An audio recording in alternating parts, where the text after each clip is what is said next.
Time flies so fast. Before you know it, Rite's almost here again. The people of Liyue must have already started preparing for the most important festival of the year, right? Hopefully Paimon will be able to check out tons of great food again this year. Anyway, let's go to Liyue Harbor and see what's up. Paimon votes we go say hi to Xiangling first.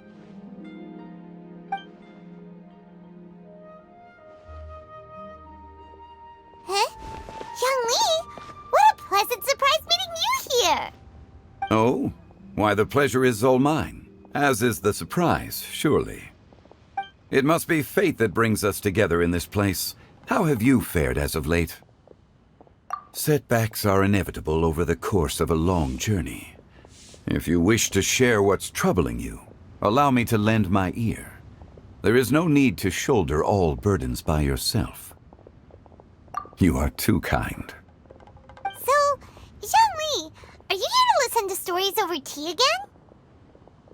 I had originally planned to set out after this last round of tea. However, I had planned to take a walk to Qingse village and gather some nascent bamboo shoots, which are currently in season. A villager there once gave me a small sample, and they possessed a most excellent flavor. Huh? Nascent bamboo shoots? Why can't you just use normal bamboo shoots instead? Wait, Paimon knows! Because Zhongli prefers the finer things in life, right? Okay, Mr. Particular, let me guess. Ahem. The nascent bamboo shoot has a uniquely tender texture and a delicate sweet taste that its normal cousin cannot match. An astute observation, Paimon. You know me well indeed. Lantern Rite is almost upon us, but besides the bamboo shoots, there are a few other items I have not yet procured from Director Hu's list. May I ask if you have already made arrangements for the days ahead?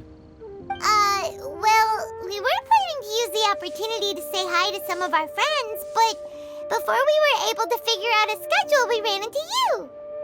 Well then, might I invite you to imagine the sheer delight that is a soup cooked with the freshest nascent bamboo shoots in all the land. Generous cuts of pork belly and crisp, fragrant bamboo shoots placed together in the pot and left to simmer slowly for half a day. You're doing this on purpose, aren't you? Paimon's onto your plan. You just want to hoodwink us into fetching your bamboo for you. Why, I assure you, I would do no such thing.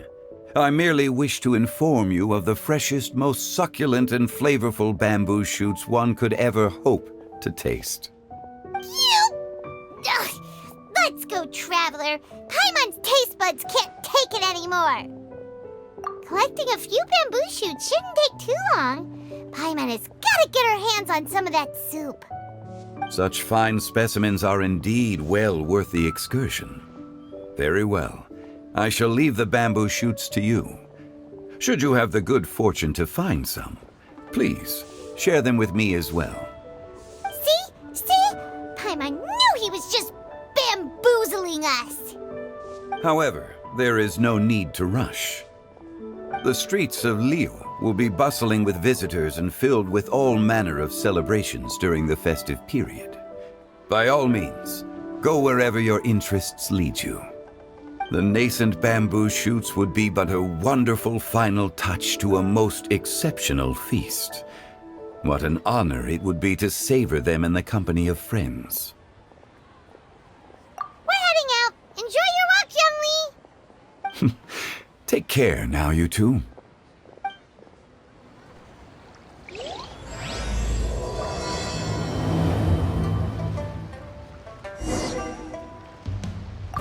As for Director Hu's list, I shall attend to it after one last round of tea. Bamboo shoot, nascent bamboo shoot.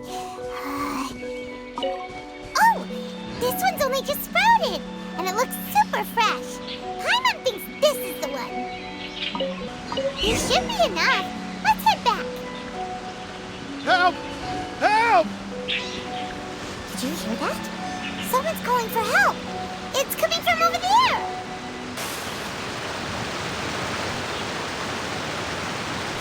Are you okay? Did any water go down the wrong pipe?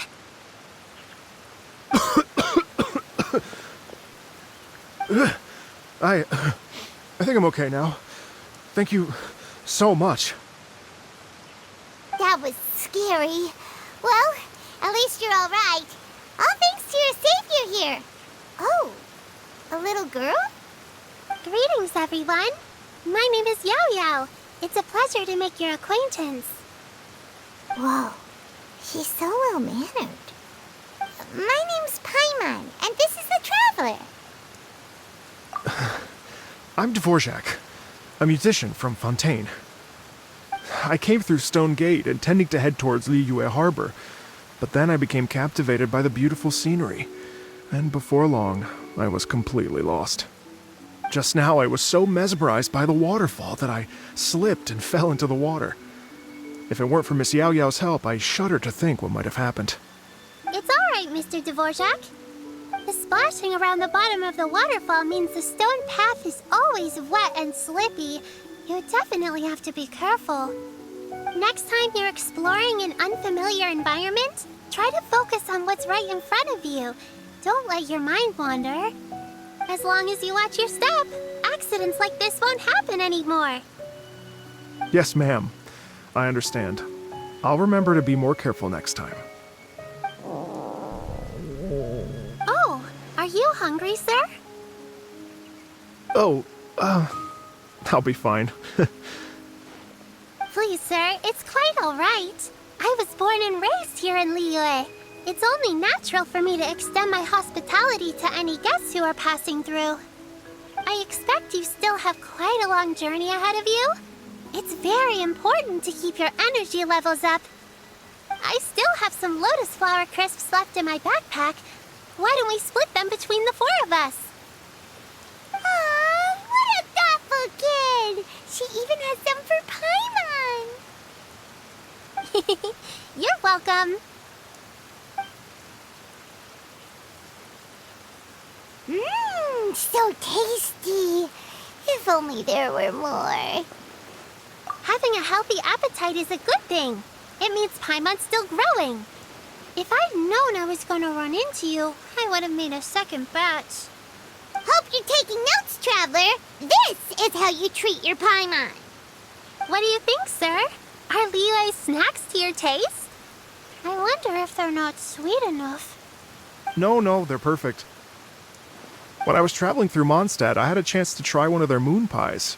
It had a meat filling, unlike these crisps. But apart from that, it seems like they follow a similar cooking process. Both are delicious in their own way. As for Fontaine's cooking, though, it's been a long time since I've had a taste of home. Sounds like you spend a lot of time on the road, huh? I do. It's part of my job. I'm one of the main organizers of the Iridescence Tour. Iridescence Tour? The Iridescence Tour is one of the biggest music festivals in Fontaine. We're looking to expand, though. Our aim is to hold a festival in every nation. At least, all the main organizers share this goal. Unfortunately, it's a long story, so I'll spare you the details. But anyway, so the main reason I'm traveling all around Tavad is to promote our music festivals. But I have some personal reasons, too. Well, what are they? Just tell us already. Let me see. Well, to explain it in full, I'd have to start with a story from my ancestors. I don't want to take up too much of your time. Oh, I love listening to stories. We want to hear it too. Okay, then I'll start from the beginning. The story goes that my ancestor, who was also a traveler, once slipped and fell into a lake during his travels. As he was sinking and gasping for breath, he heard a wondrous tune in the air.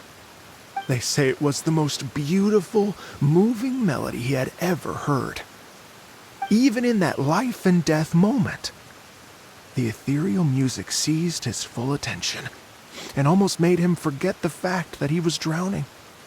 When he finally came to, he found that he had already been brought ashore. Not too far from him stood an unfamiliar woman with an almost divine aura. Once she saw that he was no longer in danger, she left without a word. My ancestor tried to run after her to give his thanks, but although a mere dozen paces separated them, no matter how quickly he gave chase, he drew no closer and remained a dozen paces behind. In the end, all he could do was to bow in thanks to the woman as he watched her walk away towards the rivers and mountains in the distance, before at last he turned around and made his way home. Once he returned to Fontaine, he began to learn an instrument so that he could spread his story far and wide, just like the bards.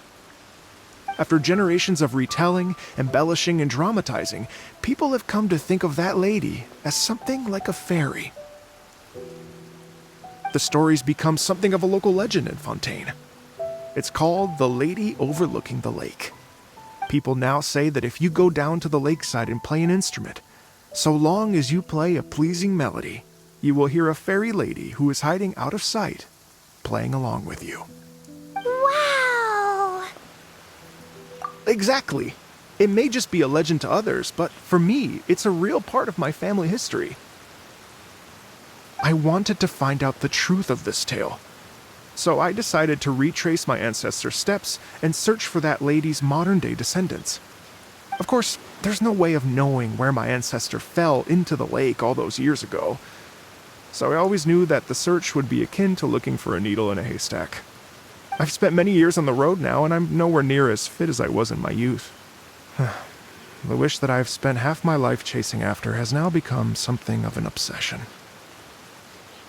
Well, I haven't lived half of my life yet, but still, I understand how you must feel. Paimon too! It's like... imagine if you saved the center of a lotus flower crisp, which is the best part, by the way, because you wanted to eat it another day. But then suddenly, sploosh! It falls into the water, never to be seen again! Paimon would definitely remember that for the rest of her life. There's no need to feel sorry for me. I've made some progress over the years. For example, I've concluded that the story must have taken place in Liyue. Oh, so you finally found a lead? Yes, in fact, that's an intriguing story in and of itself. I'd always known that Mondstadt is the city of song and freedom, but more recently, I heard that the Animal Archon returned to Mondstadt for a festival in the fall, and learned that he himself is a patron deity of music. So I prayed for the Animal Archon's guidance in the Mondstadt Cathedral, and as soon as I set foot back outside the front gate, I noticed a cluster of leaves being blown in the wind further and further west, towards Stone Gate. A friendly local told me that this meant the wind was guiding me in the direction of Liyue, so I followed their advice and made my way here. Right? You get it. I knew I'd find someone that agrees with me eventually. Are you sure? It sounds a bit too much like one of those fake legends told by those treasure hoarder guys to scam gullible grannies from Jingsa Village. Rex Lapis has returned to the world. Just give me some incense and a little more towards the travel fees, and I will pass your gift on to the Lord of Geo and ask him to keep you and your family safe and well, and so on and so on. Don't worry, Yao Yao. We have a lot of experience with deciphering omens and stuff. And anyway, you only got scammed if you handed over Mora, right? Actually, to express my gratitude, I did spend rather a lot of Mora on several bottles of fine wine, which I left at the Statues of the Seven along the way. Oh dear. Well, how about this, ladies and gentlemen? Why don't I bring you all to Yujing Terrace to see Miss Ganyu? I don't know very many people, so I can't help you out much. But Miss Ganyu and the Qixing know just about everything. If you've been scammed, they'll help you get your Mora back. And if the wind was telling the truth, and you want to keep looking for that lady's family, they'll be the best people to ask. But you've already helped me so much. Well, I was gonna take some new medicinal herbs and plants I picked to Miss Ganyu anyway, so it's no trouble at all. You know what? It's been a minute since we saw Ganyu too. It should be nice to pay her a visit before Lantern Rite. All right. Well, my sincere thanks to you all.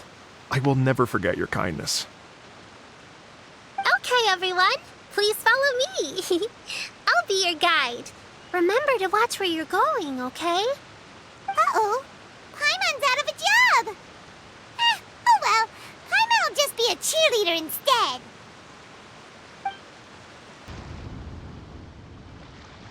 Wow.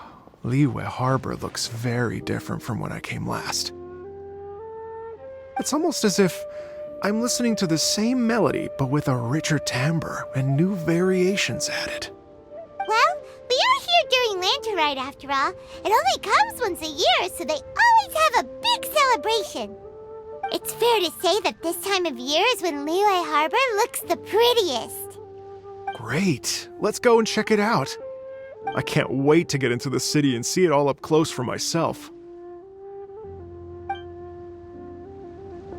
The streets are breathtaking. Smiles and laughter everywhere I look. It's contagious. I can almost feel the music in the air. I have the urge to start waving my conductor's baton. I'm glad that you're enjoying the city. Hey, everyone! Fancy meeting you all here. What a nice surprise. Hello, Xinyan. Let me introduce some new friends. They are... Traveler, Paimon, and Mr. Dvorak, right? I've known them all for quite a while. When I was last here to advertise a Liyue stop for the Iridescence Tour, Xinyan was one of the few people willing to give me the time of day. Well, feels like I've been chasing this Iridescence Tour bandwagon halfway around the world, but I keep getting stood up. What's going on, Mr. Dvorak? I'm so sorry, Xinyan. We've had a string of terrible luck recently, and every time we've tried to put on a show, something or other has come up to stop our plans from materializing. Is that right? I guess it can't be helped.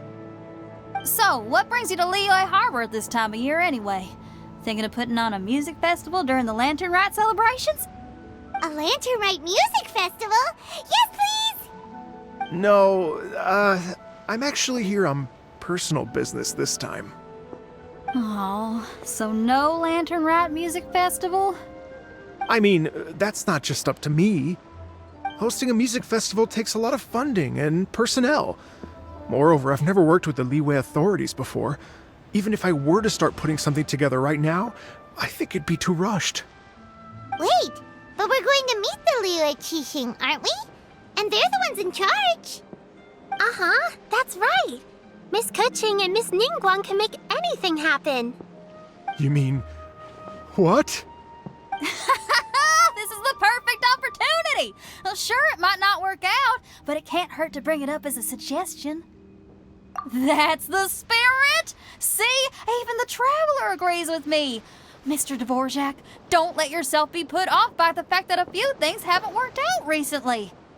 As for the performers, I can put you in touch with some local artists. My friend Yunjin is a well-known opera singer in Liyue. With her support and a commissioned song from the Yunhan Opera Troupe, we should be able to get something going. But what about you, Xinyan? Are you just going to sit this one out? What do you take me for? If we actually manage to make the Iridescence Tour Lantern Rite Grand Concert a reality, you think I'd let anyone else perform the opening act? Wow! There's that rock and roll spirit! What do you say, Mr. Dvorak?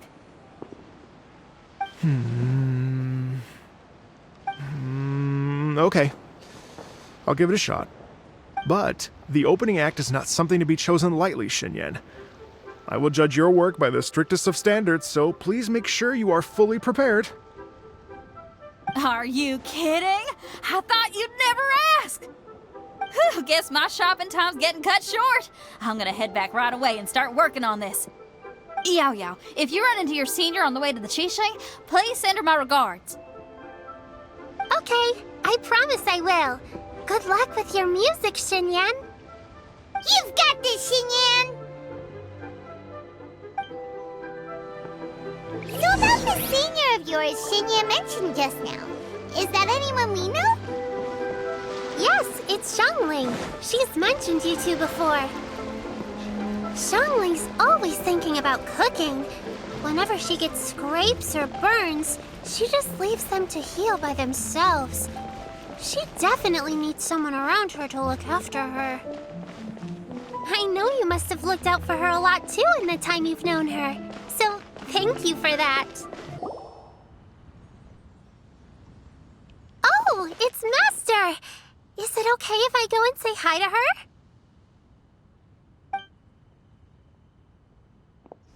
Oh, calm down now, dear. I'm not about to run off anywhere. I'm not a bundle of energy like you. I haven't seen you in days, Master! I've missed you. Oh, bless you, Yao Yao. You do say the sweetest things. Ah, look who it is.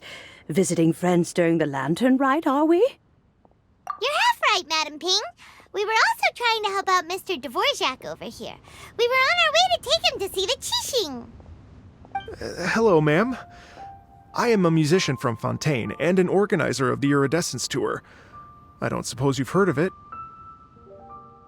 Master! The Iridescence Tour is a super famous music festival! Oh, an old lady like me wouldn't know much about that sort of thing. A music festival, you say? It sounds terribly exciting. Oh, right! Madam Ping, how would you feel about that? You're an elder of Liyue, and you know all about Liyue's cultural traditions. Hearing your thoughts would definitely help us figure out how best to approach it.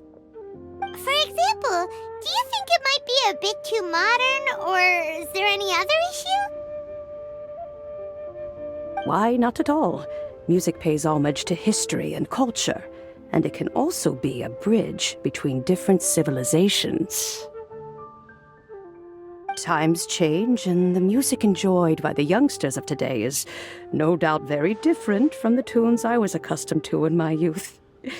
Nevertheless, all fine things in life can be appreciated. And so, I look forward to it immensely.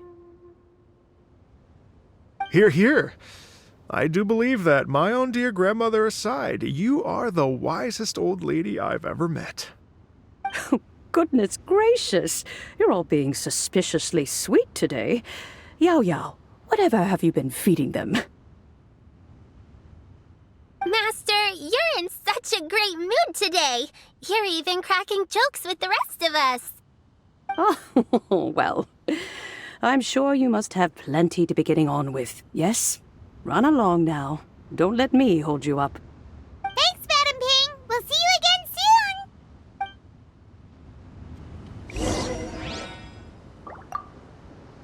You mustn't be afraid to try new things. If you never try, you'll never know. With your contribution, I'm sure this year's Lantern Rite will be a most spectacular one. And when you meet with the Ministry of Civil Affairs, please remind them that the festivities are not an excuse to procrastinate their work. Understood, Miss Ganyu. I'll take my leave now.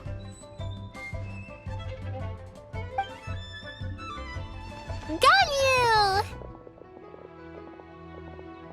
What brings you here, Yao Yao? I've brought all the medicine you asked me to pick for you. Oh, and here's a pack of sweet flower seeds as well. Also, these dried Genshin leaves make a great pot of tea that's very good for you. I know you've had a lot to deal with at work recently, but you shouldn't push yourself too hard. If you're not careful, you'll end up falling asleep in the grass again. Well, this is weird. It's like a responsible younger sister talking to their disorganized older sister.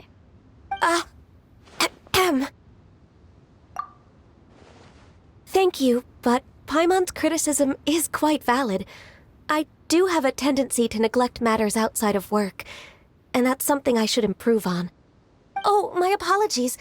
I don't believe we've been introduced. honors.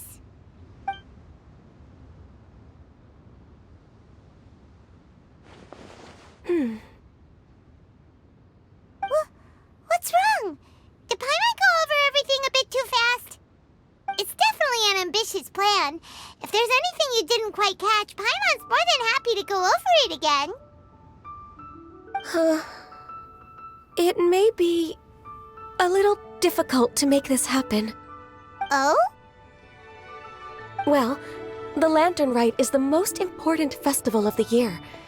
Our celebrations must not only be visually spectacular, but also appeal to the tastes of Liyue citizens from all walks of life. The Iridescence Tour is relatively unknown in Liyue. It's difficult to predict how a brand new show will be received. It would be quite risky for us to bet everything on this one music festival. All very valid points. I completely understand. Therefore, we will not replace or cancel any of our pre-existing program. However, I will submit a proposal requesting to put the Iridescence Tour special performance as the final act of this year's festivities. Some live music will certainly add to the festive atmosphere on the night of the Lantern Rite. As for the venue, let's reserve a space at the docks. Yes, my thoughts precisely. Now I just need to take some time to give this proposal some polish. As long as I clearly lay out the pros and cons, and highlight the key points of the proposal, given that Ping and the Traveler have both given the idea their blessing, I'm confident that Qixing will be sure to give it serious consideration. Mr. Dvorak, I will need to discuss with you the number of musicians who will be coming to Liyue, as well as their catering and accommodation requirements. Oh, yes, certainly. Let's step to the side and discuss further.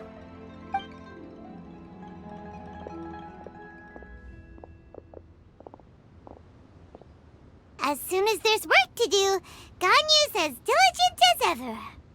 I couldn't agree more. Master once said that everyone has things that they are good at and things that they are less good at. So, with that in mind, Ganyu shouldn't feel compelled to become perfect at absolutely everything. I'm good at taking care of people, so that can be left to me. Wow. Hey, Yo-Yo, can you take care of Paimon too? Paimon's getting hungry again. I'm afraid my backpack's empty now, but if you let me know what you like, I can bring you some of your favorite dishes next time we meet. Apart from lotus flower crisps, what else do you like? Anything sweet, and anything that's made from slimes.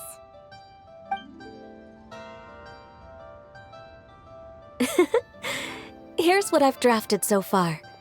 Anything else you want to add? No, this is excellent.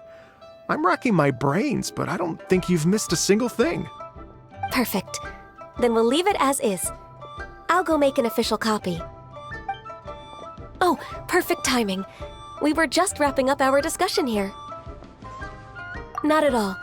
Every second counts for a complex proposal such as this. I will inform the Qixing of this development immediately. Please give me a moment to pass on the message. Yao Yao, thank you for bringing my herbs. I will make sure to take them. Remember to make tea from them first, Ganyu. You mustn't just chew them raw. I will. Okay, I should be getting back. If Yao-Yao stays out for too long, Mom and Dad will be worried sick. Everyone, I'm sure that the music festival will go off without a hitch, so don't worry. And in case I don't see you before, I wish you all a very happy Lantern Rite. Thank you, Yao Yao. Happy Lantern Rite to you, too. We should go get dinner together sometime! That lady I just talked to, Ganyu, she really thinks of everything. It got me wondering, could it be that all our failed attempts so far have been down to our failure to properly prepare for different contingencies?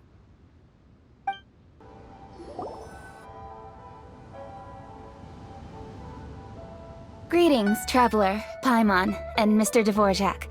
Call me Kuching. Ganyu has brought me up to speed on everything.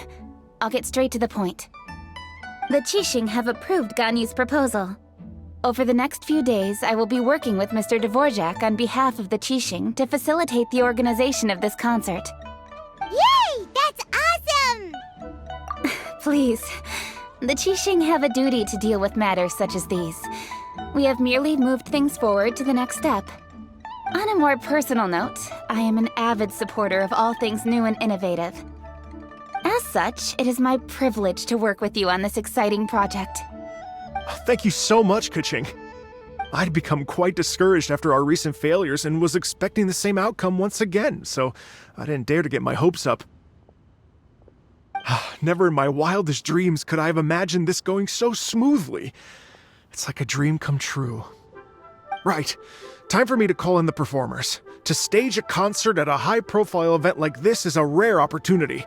We'll make sure it's a night to remember. Yes! Our music band's finally getting fired up! Yes, indeed. I know exactly what I'm doing from here. For a musician, music will always be the language they are most fluent in. Oh, that. That can wait for another time. Oh, Ganyu? What's wrong? they told me all about Mr. Dvorak's situation, but I was so engrossed in drafting the proposal that I forgot all about it. Oh, that's quite all right. I don't even know what the person I'm trying to find looks like, so it was always going to be a long shot. Don't worry about me, Ganyu. Your time and energy are needed elsewhere. I'm sure you already have plenty to deal with between this concert and everything else going on during the Lantern Rite. Thanks. It was just that I had a few initial thoughts when I heard your story. For instance, I wonder if this lady your ancestor met might have been an Adeptus. What do you think? To tell you the truth, Mr. Dvorak, I am somewhat related to the Adepti myself. I am part human and part Qilin. The Qilin is an illuminated beast. I know how important your quest to get in touch with your roots must be to you, because I've been there myself before, trying to find out where I belonged. Did you say the Adepti? And you're illuminated beast? Part Qilin? Are you telling me all the rumors of the Liyue Adepti are real? So it's not just artistic license? You bet they're real! Trying to track them down is tough, though. Like Julian Karst itself. There's nothing specifically stopping you from going there, but getting in and out of there is quite an ordeal. Yes. Anyway, if you're looking to uncover a lost melody or shine light on a forgotten aspect of Liyue's cultural history, I'm probably not the best person to ask. But if it's a person you're looking for, then I just might be able to help. I see. I think I understand the situation now. In that case, Ganyu, shall we divide the work between us? Yes, that was also my thought. Great. So Mr. Dvorak and I will concentrate on things here in the city to make sure the concert goes according to plan. In the meantime, Ganyu will reach out to our network and try to find the person he's looking for. How's your workload at the moment? Will you be able to make time? I can probably get through everything in 2 days, as long as I don't sleep. Wait, what do you mean as long as I don't sleep? Even for someone with illuminated beast blood in their veins, working for such an extended period without a break will take its toll on your health. Somehow that does not sound persuasive coming from Keqing. Be it but 3 moons from the start, he who returns is not he that departs. Even I know the importance of maintaining a healthy work-life balance. In that case, 3 days. All right, I can work with that. If you have the time, would you join me for this search? You're well known to many of the Adepti and respected among the people. I'll feel much more at ease with your company. Okay, then let's meet back here in 3 days. Watch this space, Mr. Dvorak. We'll get to the bottom of this. You're all so helpful and kind. Just think, imagine if we found the Adeptus lady, or one of her descendants, and got them to come to the performance. Wouldn't that be amazing? It'd be such a happy reunion, and that's exactly what this festival's all about. You're right. Okay, I'm gonna pull out all the stops to make this lantern rite a true extravaganza. We should probably get going. Mr. Dvorak, could you come with me to confirm the site? Ooh, we're coming too! I was wondering, what are your thoughts on music? What does it mean to you? Music sounds nice? Truth be told, the question of what music means to people is one that I've been pondering for quite some time. Let's revisit this question after the concert. Lady Yuhang? Baiwen, what is it? Per Lady Ningguang's orders, I've been gathering intelligence outside of the city with the goal of uncovering and dispatching any trouble ahead of the festival. I am told that a strange melody was heard somewhere along the coast. I was wary of investigating further on my own, so I was just on my way to report this incident to Lady Ningguang. But I'm worried that if we don't act right away, we may miss the window of opportunity to take appropriate action. I understand. In that case, Yeah, Kuching, you're busy enough as it is. There's a ton of different things in the city that needs your attention. Leave it to us. Don't worry. Whatever it is, we'll definitely be able to handle it. Well, he will handle it. With the Traveler on the case, it's as good as dealt with. Thank you. This will be a great help. I will inform Lady Ningguang about the situation. Once it's resolved, please come and find me again at Yujing Terrace and let me know. Will do. And say hi to Ningguang for us. you have my thanks too. Stay safe and come back as soon as you're finished. Good luck.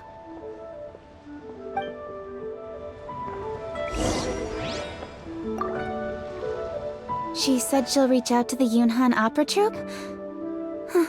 I see. Then I'll arrange for a rehearsal venue and accommodation as soon as possible. Everything should be ready tonight. Many thanks, Kuching. You know, I once heard someone from Liyue describe a person as swift as lightning and agile as the wind. At the time, I thought it was a curious expression, and I had a hard time piecing together a mental image of such a person. But now, having seen Kuching in action, I honestly can't think of any other way to describe it. It's such a vivid and expressive phrase, a testament to the richness of Liyue's culture. You're too kind, Mr. Dvorak. Byron said the strange tune was coming from around here, right? But Paimon doesn't hear anything. There doesn't seem to be a soul in... I was just wondering who in their right mind would come out to a place like this. So, it's you two. Yeon! How'd you sneak up on us like that? You nearly gave Paimon a heart attack! You look pretty alive to me. Can't have spooked you that bad. Fair enough. Ah, you're here for that too? Saves me a bit of explaining. Come with me. I've already reconned the perimeter, so we should be safe. The stuff by the door is in pretty good condition, though. It can't have been too long ago that someone was last living here. This place is completely empty. There's nothing valuable left here at all. The doors and the windows are all fine, so there definitely wasn't a break-in. How strange. It looks like it's been looted, except for the fact that there's no sign of a struggle. The bad guys could have sneaked in while the owner was gone, but then how do you explain why the door and windows are intact? Seems you've done a pretty thorough inspection. So, any theories on what might have happened here? Yeon, you didn't hide some of the evidence from us on purpose, did you? Why would I make this more difficult for you? We're on the same side here. Okay, well... Paimon gives up then. Paimon's got nothing. What about you? Give up as well? Yep. It's not obvious at first sight, that's for sure. To be honest, I was only able to put it all together because of some background knowledge about this area. A long time ago, there used to be a group of bandits in the Liyue countryside who would sound a horn every time they were about to raid a village. But it wasn't a rallying cry to rouse their fellow men. It was a disconcerting tune, meant to intimidate the weak and warn them of their impending doom. To escape with their lives, the villagers would abandon their homes and flee overnight, taking only their most valuable belongings with them. Everything else was left behind. The bandits were eventually brought to justice, but the fear and trauma remained in the villagers' hearts. Whenever they heard that melody, they would feel like their lives were in danger once again, and flee immediately. The culprit of this crime exploited that very fear to get access to this house without having to force their way in. Whew! That's quite the story. The victims obviously will have gotten quite a fright, but at least they won't be in any great danger. The important thing now is to find this copycat criminal. On any other day, that'd probably be a good idea. Unfortunately, it's not gonna work today. Take a look around and you'll see what I mean. This criminal is clearly well-versed both in using music to commit crimes and in making a clean getaway. Not only did they stay off the muddy road to avoid leaving footprints, it looks like they were also careful not to bring any gadgets with so much as a trace of elemental energy. Evidently, they were intent on keeping even the most experienced investigators off their trail. Unfortunately for them, I'm one of the best trackers in the business. They're not about to get away with their little scheme on my watch. So basically, if we want to find the culprit, we just need to follow Yelan.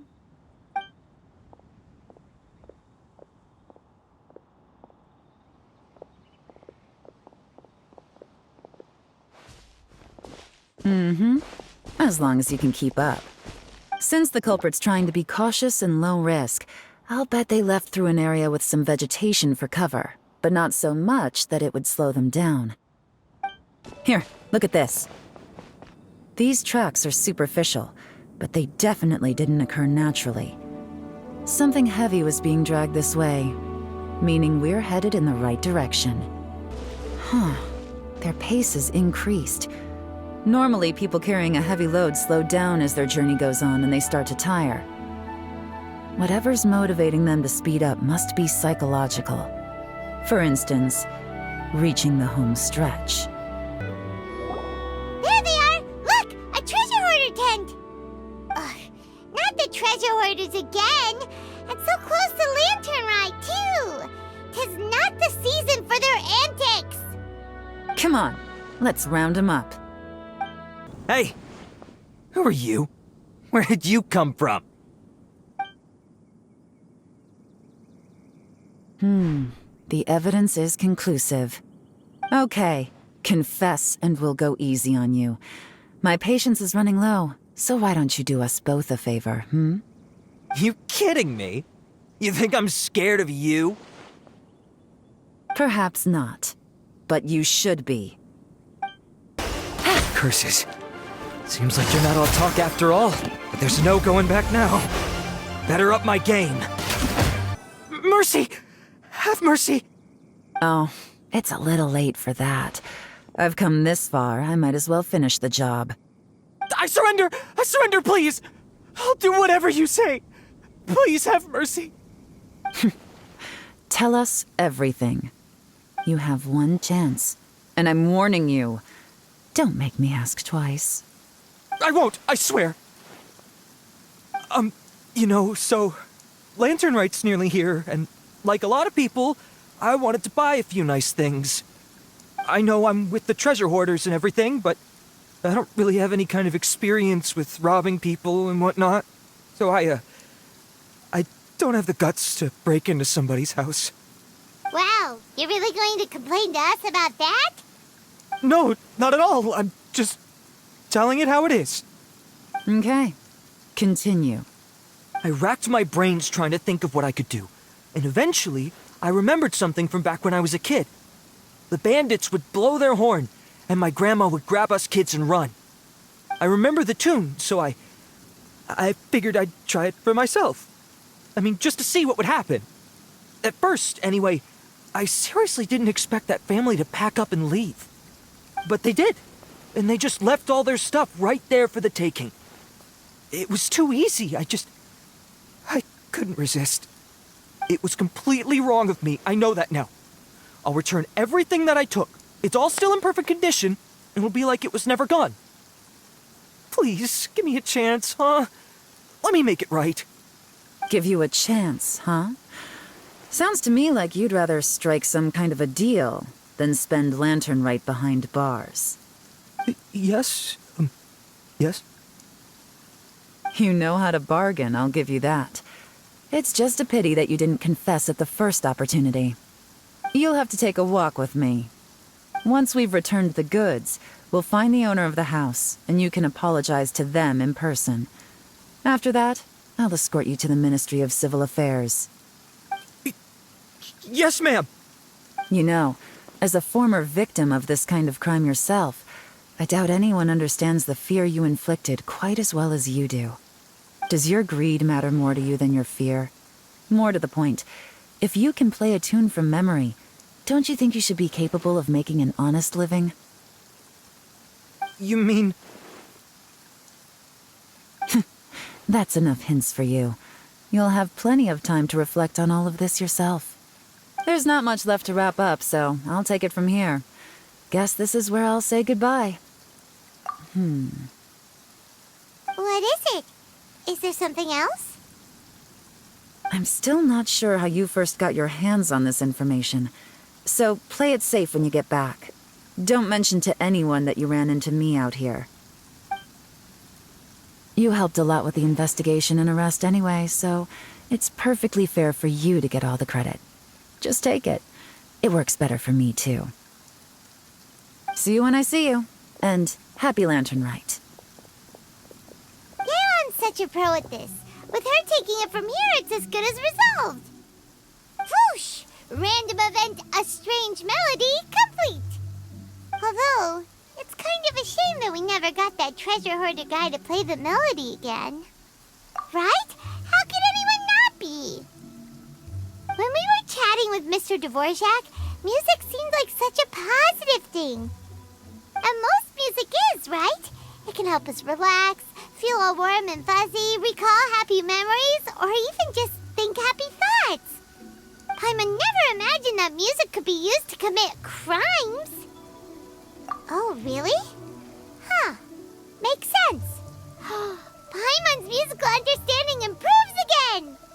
Well, anyway, now that everything's resolved, let's get back to Liyue Harbor. Byron's still waiting for us with our random event rewards. Byron, we're back! Everything's all sorted! That's great news! Oh, please wait here a moment if you would be so kind. Lady Ningguang instructed me to advise her upon your return.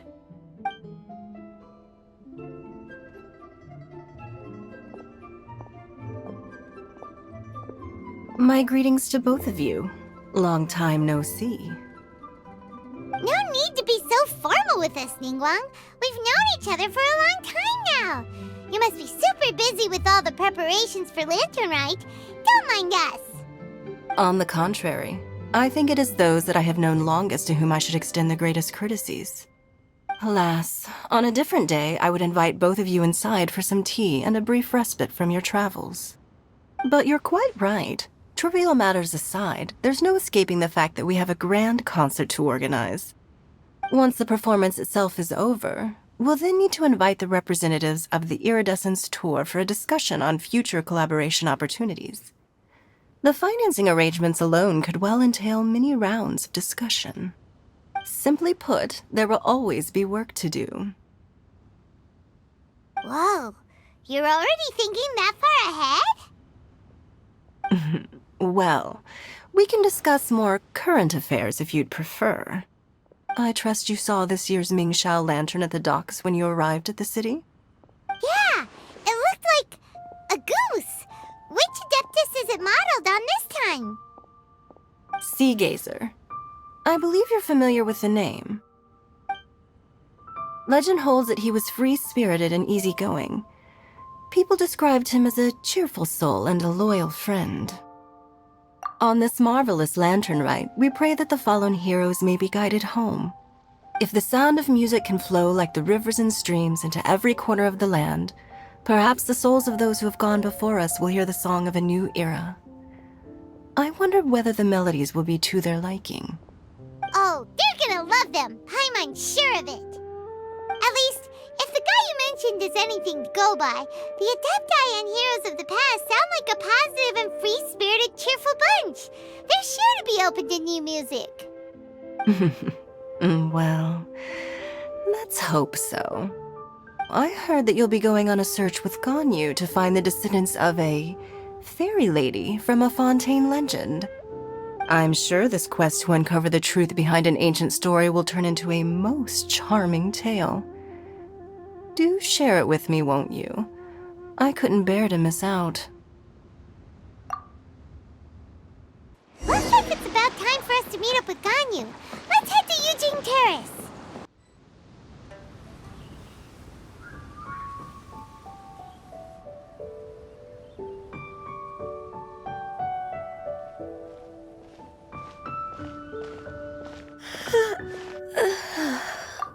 Greetings, Traveler and Paimon.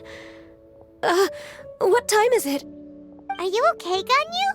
You were nodding off there. Didn't you sleep well last night? I'm fine. Don't worry about me. Let's discuss the matter at hand. Since last time, I've been thinking a lot about the story Paimon told me. In essence, someone rescued a drowning man and performed some music. If that were all there was to it, it could have been many people, human or Adeptus. But the tune was allegedly so wonderful that the drowning man forgot about everything else, even his own impending death, and only came to his senses after being brought to shore. Perhaps there was an adeptal power at work in that music that he, as a mortal, could not perceive. Or perhaps he sensed a power surrounding him but lacked the words to describe it, not knowing where it came from. Either way, if this part of the story is true, then the rescuer has to have been an Adeptus. You really think so? But this story is all the way from Fontaine. Isn't this a bit of a long shot?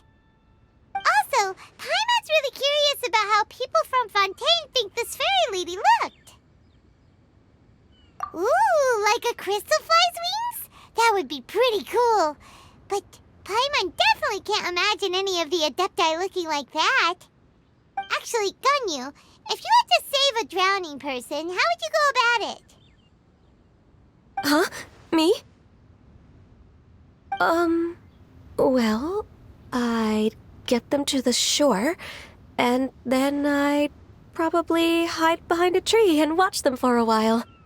Once I was sure that they were going to be okay, I'd slip away without a sound. Got it. So basically, Ganyu's the type of person who doesn't like taking credit for her good deeds. No, it's not like that. I'm just not very good at explaining things. And I also find it really awkward accepting other people's gratitude.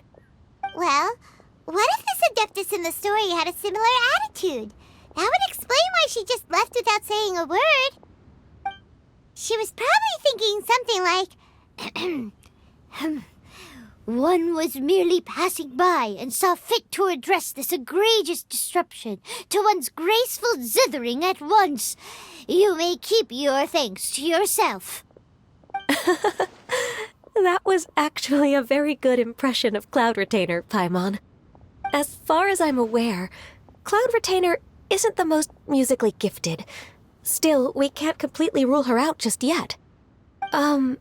If we set off now, we could head to Mount Outsung and ask her about it. You'll be able to confirm either way if it's her, and I can, I've been in Lea Harbor for so long now that I'm just not as familiar with the Adepti anymore. If there's anything we want to know about them, she's the best person to ask.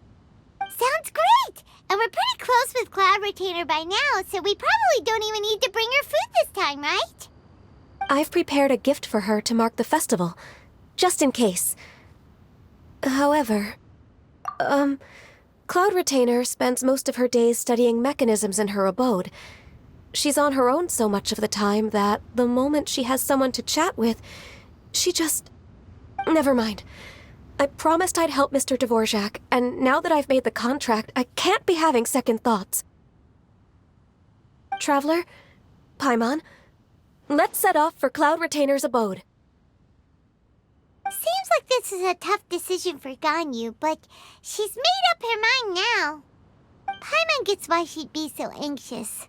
Okay, how about this? If Cloud Retainer tries to start telling stories about her again this year, we should pipe up and change the topic. Wait, did she leave already? Hey, Ganyu, wait up!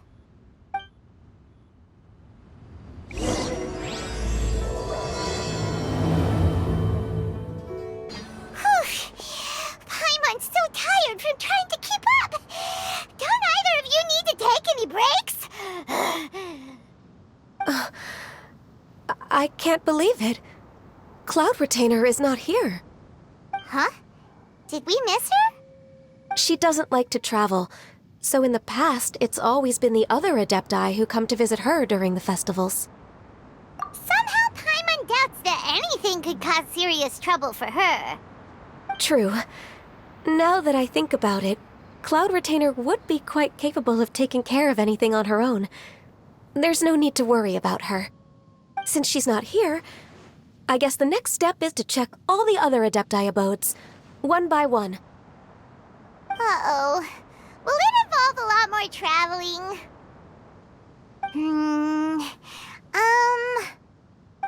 Got it! Paimon has a great idea! Please go on, Paimon. Our goal here is to find the Adeptus that helped Dvorak's ancestor, right? We can't hear any music right now, but if she's really as nice as the story suggests, she'd definitely come to help anyone who was drowning, right? Yes, I think that's fair to say. So, all we have to do is get the Traveler to pretend to fall into the water, and the Adeptus will come to the rescue! You know perfectly well that Paimon can't swim! Paimon would sink like a rock! Just trust Paimon! The water's pretty deep over there! Quick, swim to the very center! Help! Help! Someone's drowning! If only there was a kind-hearted Adeptus here to save us! Oh no! Whatever will a Paimon do? What is going on?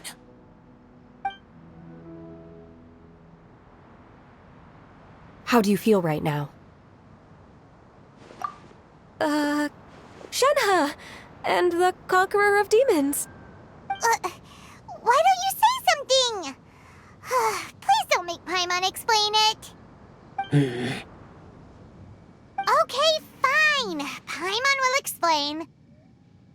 We're looking for an Adeptus who's good at being a lifeguard and playing music. But if the Adepti aren't gonna stay home, then how are we supposed to find them? It wasn't me. Yeah, so this Adeptus is most likely a woman. And I am not an Adeptus, as you both already know, Traveler and Paimon. Okay, so this is Paimon's fault. No way Paimon would have suggested this idea if she'd known how awkward this was gonna be. Glad you're okay. As far as I know, the one you seek is no Yaksha. And one last thing.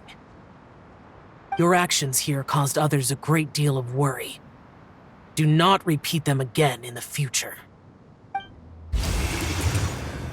As ever, the Conqueror of Demons comes and goes, just like the wind. Right. I didn't dare to say a word just now. How's your training going, Shenhe? Have you made any plans for Lantern Rite? We could spend it together in Liyue Harbor if you'd like.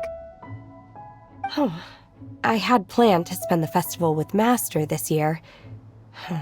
However... Oh, speaking of Cloud Retainer, when did you see her last? Earlier this morning. She set off for Mount Hulao at dawn. I noticed she was using an Adeptus art of some kind to protect a mechanism that looked like a boiler. Maybe it was a gift for Mountain Shaper. I did not inquire. So we just missed her. Please excuse me for a moment. I think I'll leave the gift in her abode. Sure.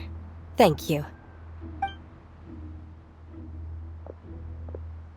It sounds like Ganyu and Shenhe have gotten a lot closer recently. Yes. During the summer and winter, I continue to train with Master. In the other months of the year, I have been learning to adapt to human life in Liyue Harbor. Ganyu arranged accommodations for me in the city, and also recommended several work positions for me.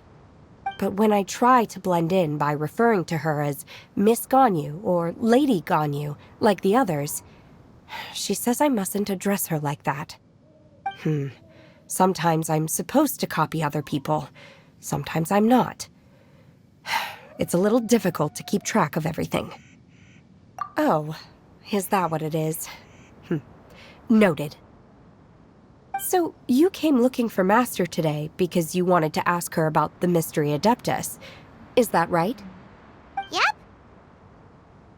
Oh, speaking of that, have you ever heard any music while out training in the mountains? Music? What is that? It's, a kind of a happy or relaxing sound. Or, a nerve-wracking sound. Or even a terrifying one. Okay, I'm done. I also left her a note so that she knows where to find us. We won't miss her again. Yay! That's really helpful. Thanks! We were just talking about this thing called music, and based on Paimon's description, I do believe I hear it every day.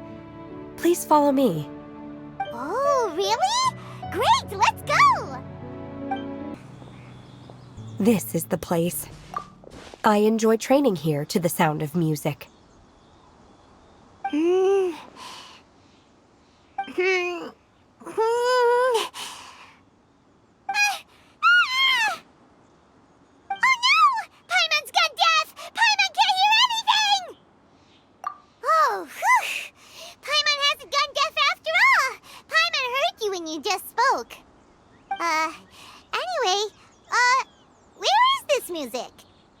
The faint sound of birdsong, the quiet murmur of the streams. These are relaxing sounds. Are they not the music of which you speak? Oh, Paimon wasn't quite done with the description. Okay, fine, it's all Paimon's fault. What we're looking for are not the sounds of nature, but melodies played on special instruments. Oh, and a melody is? Hey, don't you patronize Paimon! Let's get one thing straight. Paimon knows plenty of nursery rhymes, but Paimon does not sing on demand, without payment. Hey, why don't you just sing that one melody Shen has heard before? It'll probably help her to understand what we're talking about.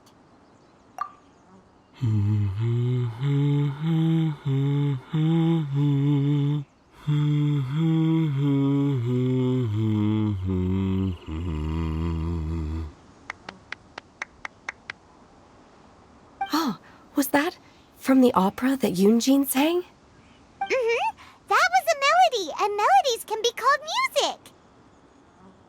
It felt like I was transported back to the past. In my mind's eye, I could see the Zhao lanterns lighting up the night sky again. We're all there, raising our glasses and drinking to our heart's content on the Jade Chamber. As I watched Yunjin's performance, I felt a warm sensation in my heart. And as the drink reached my stomach, it went from warm to hot. When you hummed that melody just now, feelings from a whole year ago came right back to me, as strong as they were on that day. So that's the power of music. Wow, Shenhe. That was so deep! Music definitely has the power to bring up memories. It's like a time capsule with all the special moments from our lives squished inside. What about you, Ganyu? Are there any melodies that have left a deep impression on you? I don't remember if my parents ever sang any lullabies to me. I know some local folk songs, and a few other things come to mind too. The songs of the sailors down at the docks, the little ditties that the vendors call out in front of their beloved shops, the tunes of folk artists performing on the streets. Yes, that's right. In the past, whenever I heard the sound of those tunes, I always felt that they were worlds apart from me. Many in Liyue probably view me as a non-human, and they are right, in the sense that I never could connect with humans' artistic expression and their sentiments. So I haven't been able to integrate into their community and be a part of their lives. At least, that's the view I held in the past. Only more recently did I start to realize that the only barriers are ones that I have erected with my imagination. The way those melodies make me feel isn't all that different from other people after all. They're about mundane details of everyday existence. Life's ups and downs, joys and sorrows. Even though we come from different backgrounds and have different stories to tell, when it comes down to the most common things that we see and experience around us each day in the city, in that sense, we're all the same. You go, Ganyu! You're really making progress. You have loads of friends in Liyue Harbor when you think about it. Like, okay, maybe some are more like coworkers and bosses. But at the very least, Kuching and Shenna are your friends now, right? Yes, I am. Technically speaking, we should refer to each other by the conventional forms of address used among fellow disciples. But now that I know what constitutes a friendship, I do believe we are more friends than co-disciples. Thank you, everyone. Once the days are warmer, I would like to host you at my home in the city. Please invite Kuching as well. I've planted many types of flowers. I'm sure some of them will be to your taste. You are too kind. I couldn't possibly. Nonsense. You are my friend. I have cultivated and cared for the flowers just as you taught me. Once you've seen them for yourself, I am sure you can advise me how to do an even better job next time. I will save some for decoration. We can feast on the rest. Then, thank you in advance. Wait, what is that saying again? If you insist? Do people say that? I'm not completely sure either. It doesn't matter, okay? You got the point across. No need to split hairs. Paimon's more concerned about your idea of a girls' night out. Eating flowers? Really? Does this have anything to do with you both being the disciples of that illuminated bird? Who dares refer to one not by one's Adeptus title, but merely as that illuminated bird? Master. Our greetings, Cloud Retainer. Ah! There it is! The illuminated bird has landed! Double humph. Now she has the gall to use it rather than she, even after being chastised once already? Barely a moment has passed since we last met, and yet your impertinence has reached new heights. Very well. If you refuse to learn your lesson, one shall scold you no further. One has received your message from Ganyu. On the matter of the Adeptus you seek, one suspects to know their identity. Well, shall one lead the way? I still have to complete my training for today, so I will bid farewell to everyone here. Very well. Await my arrival at one's abode later this night.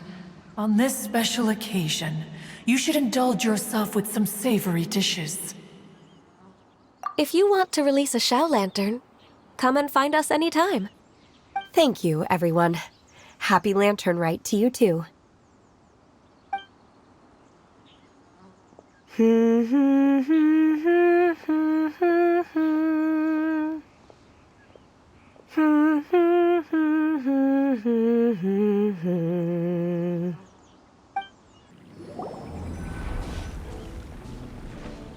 Is this Quaily Plains? Cloud Retainer, why did you bring us here? Ganyu is of course familiar with the name Guizhong, but have you ever heard of her? Guizhong is another name of Agentis, the god of dust. She was extroverted in nature and adored social gatherings and inventions alike. Long ago, this region was yet a prosperous assembly. Guizhong often invited her friends to visit her home, reserving for us seats around the largest stone table. Sea Gazer would always bring out his latest treasure and place it upon the table. He could be quite the braggart. Though usually a mild-mannered fellow, when it came to those collectibles he was so fond of, he always loved to show them off. Paimon remembers that name. So that's what Sea Gazer was like. He was an old friend and a former rival. One has many memories of him. Once he had brought out the treasure, it would predictably become the center of attention. Neither Guizhong nor one was content to let him just steal the spotlight. So we would then also present our proudest mechanical creations. As Adepti, we were each gifted in our own ways, and naturally proud of our accomplishments in our respective fields of expertise. As a result, one often quarreled with Sea Gazer. His treasures were not even of his own making.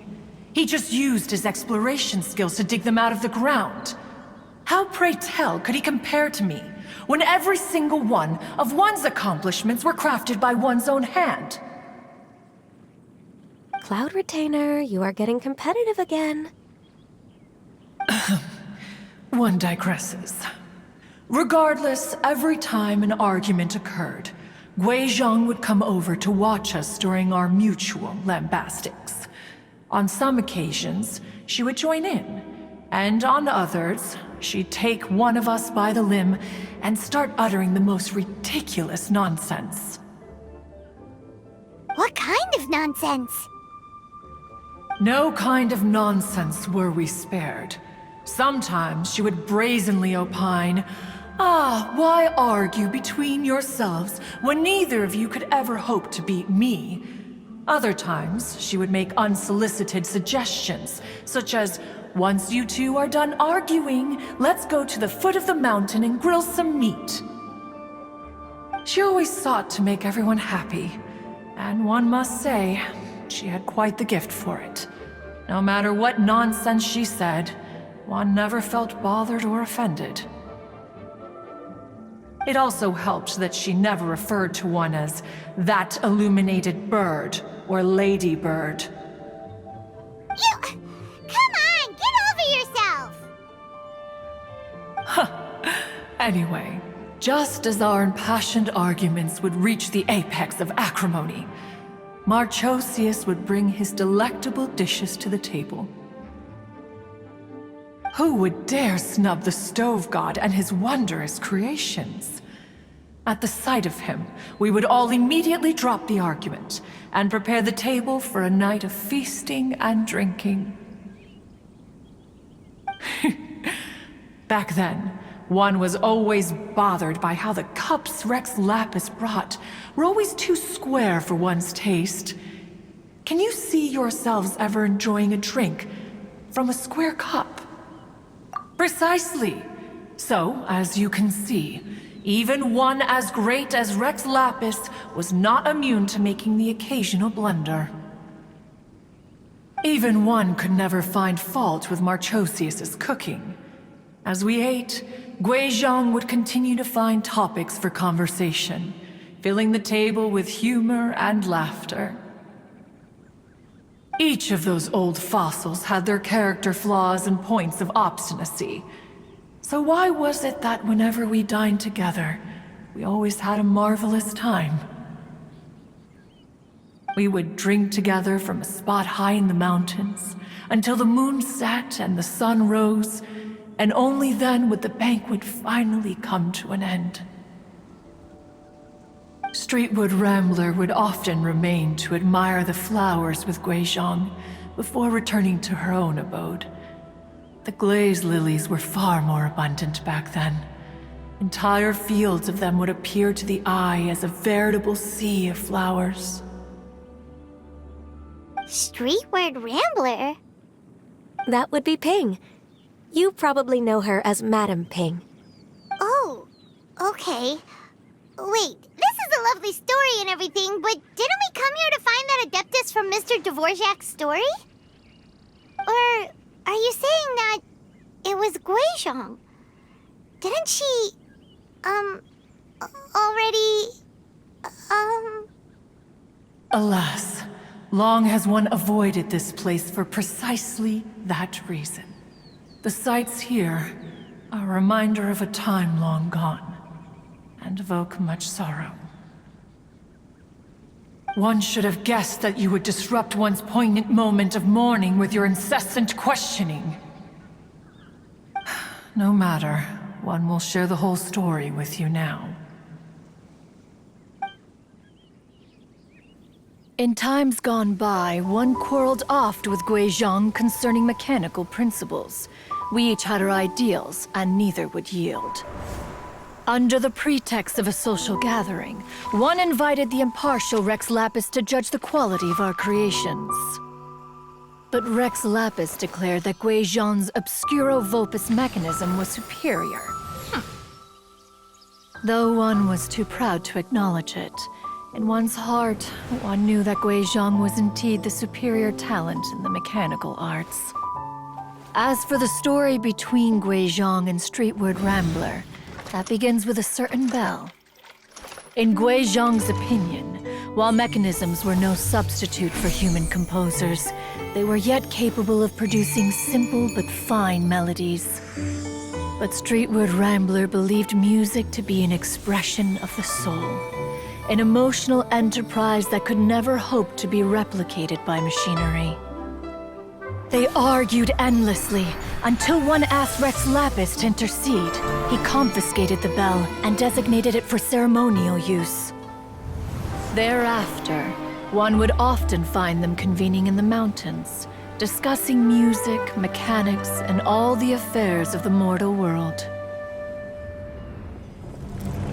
But these good times were not to last. War broke out between the gods, and soon engulfed the Guili Plains. Guizhong was overpowered by the enemy, and fell in battle. When Streetwood Rambler and I arrived at the scene at long last, all that remained among the ruins was her lifeless body. After this, at Streetwood Rambler's request, Rex Lapis granted her the cleansing bell for safekeeping. To honor our friend's memory, one made a few finishing touches to her ballistic device. Many lantern rites have passed since then. Many greetings and goodbyes. Upon what do you gaze? The Guili Plains? No.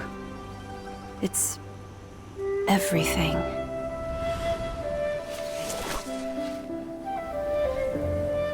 We think of human life as like a lantern that's lit one minute and extinguished the next. But are we Adepti so different? Perhaps as dust settles after a storm, we too must one day return to the world below.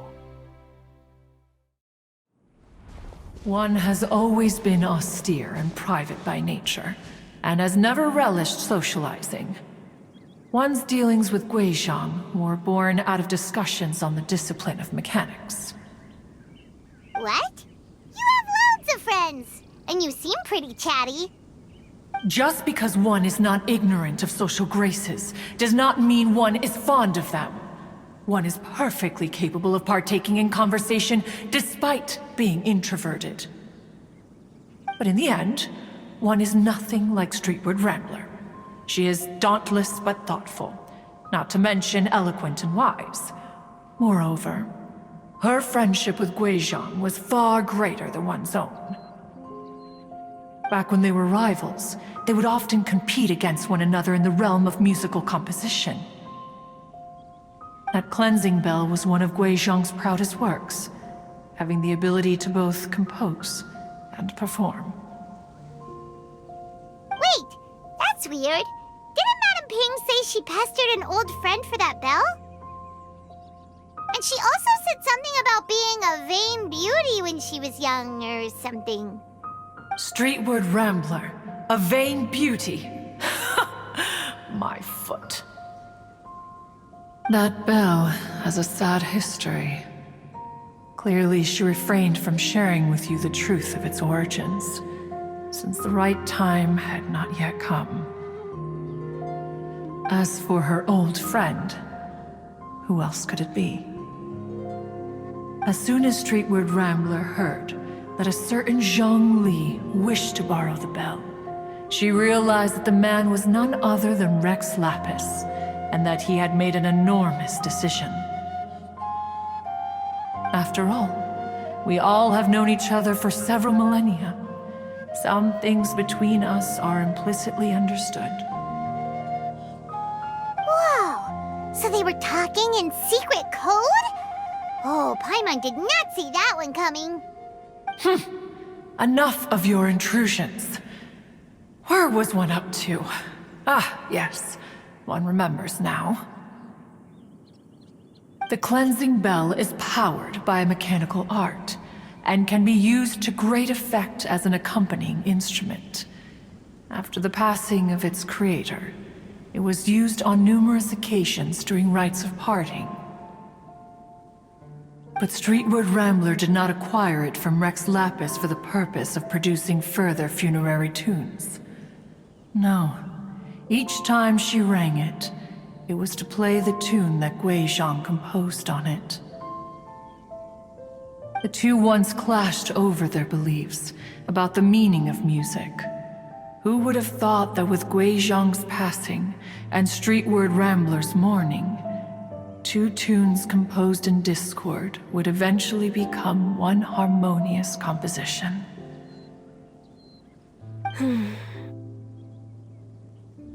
Once upon a time, Streetward Rambler also loved gatherings, liquor, and music. But after Gui Zhang passed, she preferred her own company. She could often be found sitting alone at a mountain summit, contemplating and reminiscing with her zither. The music would go from mournful to soothing to impassioned. Many years passed before she finally composed a melody to her satisfaction. In celebration, she played the tune to the clouds. Regrettably, one has only ever heard her play that tune once. Which brings one back to the matter you've been investigating. Perhaps it was during that performance that the ancestor of your Fontaine friend fell into the water and was saved by Streetward Rambler. But if she was so happy with the melody, why would she only play it once? One was also greatly perplexed by this. After suppressing one's curiosity for a long while, one finally approached her and asked why she would retire the tune after having spent so long on it. In response, she said, "Though the strings that played that melody survive, the one who inspired it is gone. Tell me, Cloud Retainer, when the one attuned to my soul is no longer here, who else could hope to understand this tune?" Aww, poor Madame Ping. I just remember being taken care of by you when I was young. Once the Archon War came to an end, I stayed behind in Liyue Harbor to honor my contract. Although I met Gui Zhang a few times, I never knew anything of this particular story. Gui Zhang was quite the visionary, but tragically passed before her time. Her manuscripts still lie unfinished in the realm of clouds. Blank pages give one cause for contemplation on what might have been. Had you not decided to search for that mystery Adeptus, perhaps these stories, too, would have been lost to the sands of time. As of now, you know the truth. That the Adeptus who rescued the drowning man was none other than Streetward Rambler. Do you intend to discuss this with her?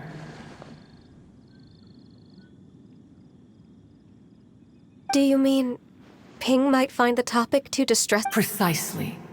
The passing of our old friend is a heavy topic that both of us are usually careful to avoid. If I may be so bold, Cloud Retainer, could it be that this is just your own personal opinion? Oh? How so? I've been in Leo Harbor for quite a long time now, and I've witnessed many farewells along the way, so I too am well acquainted with the pain of the passing of a loved one. But this doesn't bring the city or its people to a standstill. They have to keep moving forward. Someone as perceptive and wise as Ping will surely have come to understand and embrace this. Though these immortal mountains have lost an Adeptus, the harbor of mortals has gained a wise elder. No loss can ever be undone, but there is always much that can still be gained. Ping has helped countless people, and will guide many others in the years to come. And all to whom she extends a helping hand become her friends. People she can admire flowers and discuss music with. Though it is heartbreaking to lose a kindred spirit, life goes on, because there are new friends waiting for you further down the road. We even asked Madame Ping what she thought about adding a music festival to this year's Lantern Rite. When we get back, why don't we just ask her if she'd like to perform? Maybe we can even get her up on stage. You youngsters and your imaginations. Why don't you come with us? It's been a long time since you last spoke with Ping, and Leo Harbor is always decorated so beautifully during the festival period.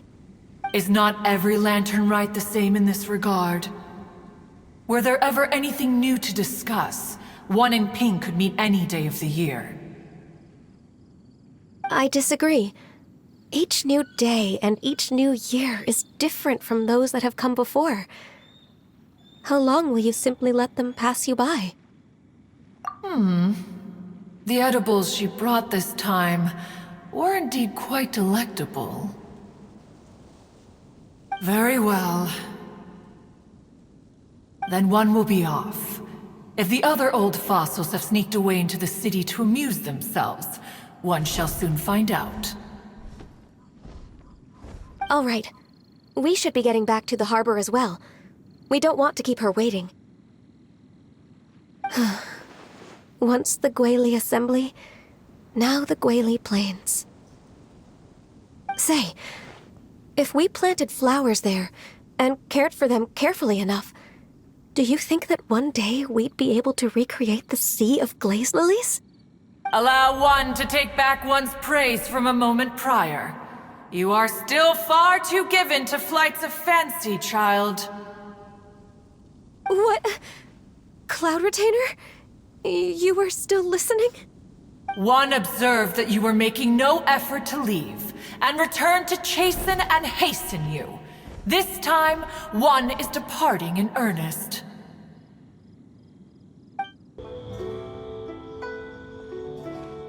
Whoa! Madame Ping? And Cloud Retainer? It appears you made haste after all. One arrived but moments before you. Oh, bless my soul. To what do I owe the honor? How nice of you all to come and visit me. Miss Illuminated Bird, haven't you said anything yet? Said what, precisely? And why should one be tasked with saying it? 'Cause you're the one who's known Madame Ping the longest. Streetward. Or rather, presumably, you would prefer to be addressed as Ping? Oh, Cloud Retainer, you are uncommonly polite today.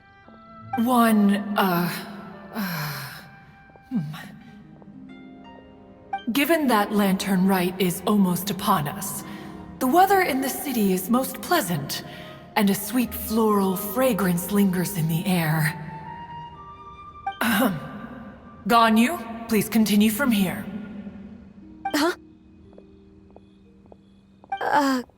All right. So, this all started because we were trying to help Mr. Dvorak find the Adeptus who saved his ancestor's life.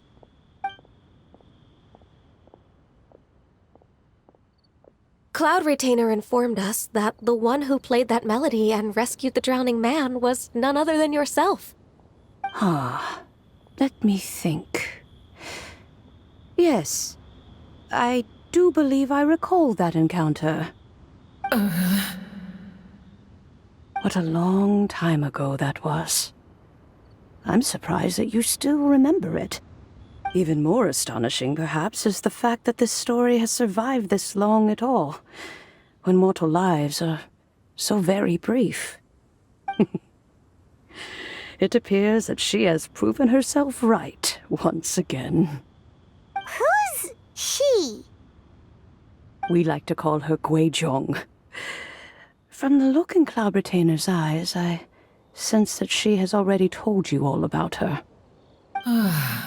Albeit reluctantly, one might add.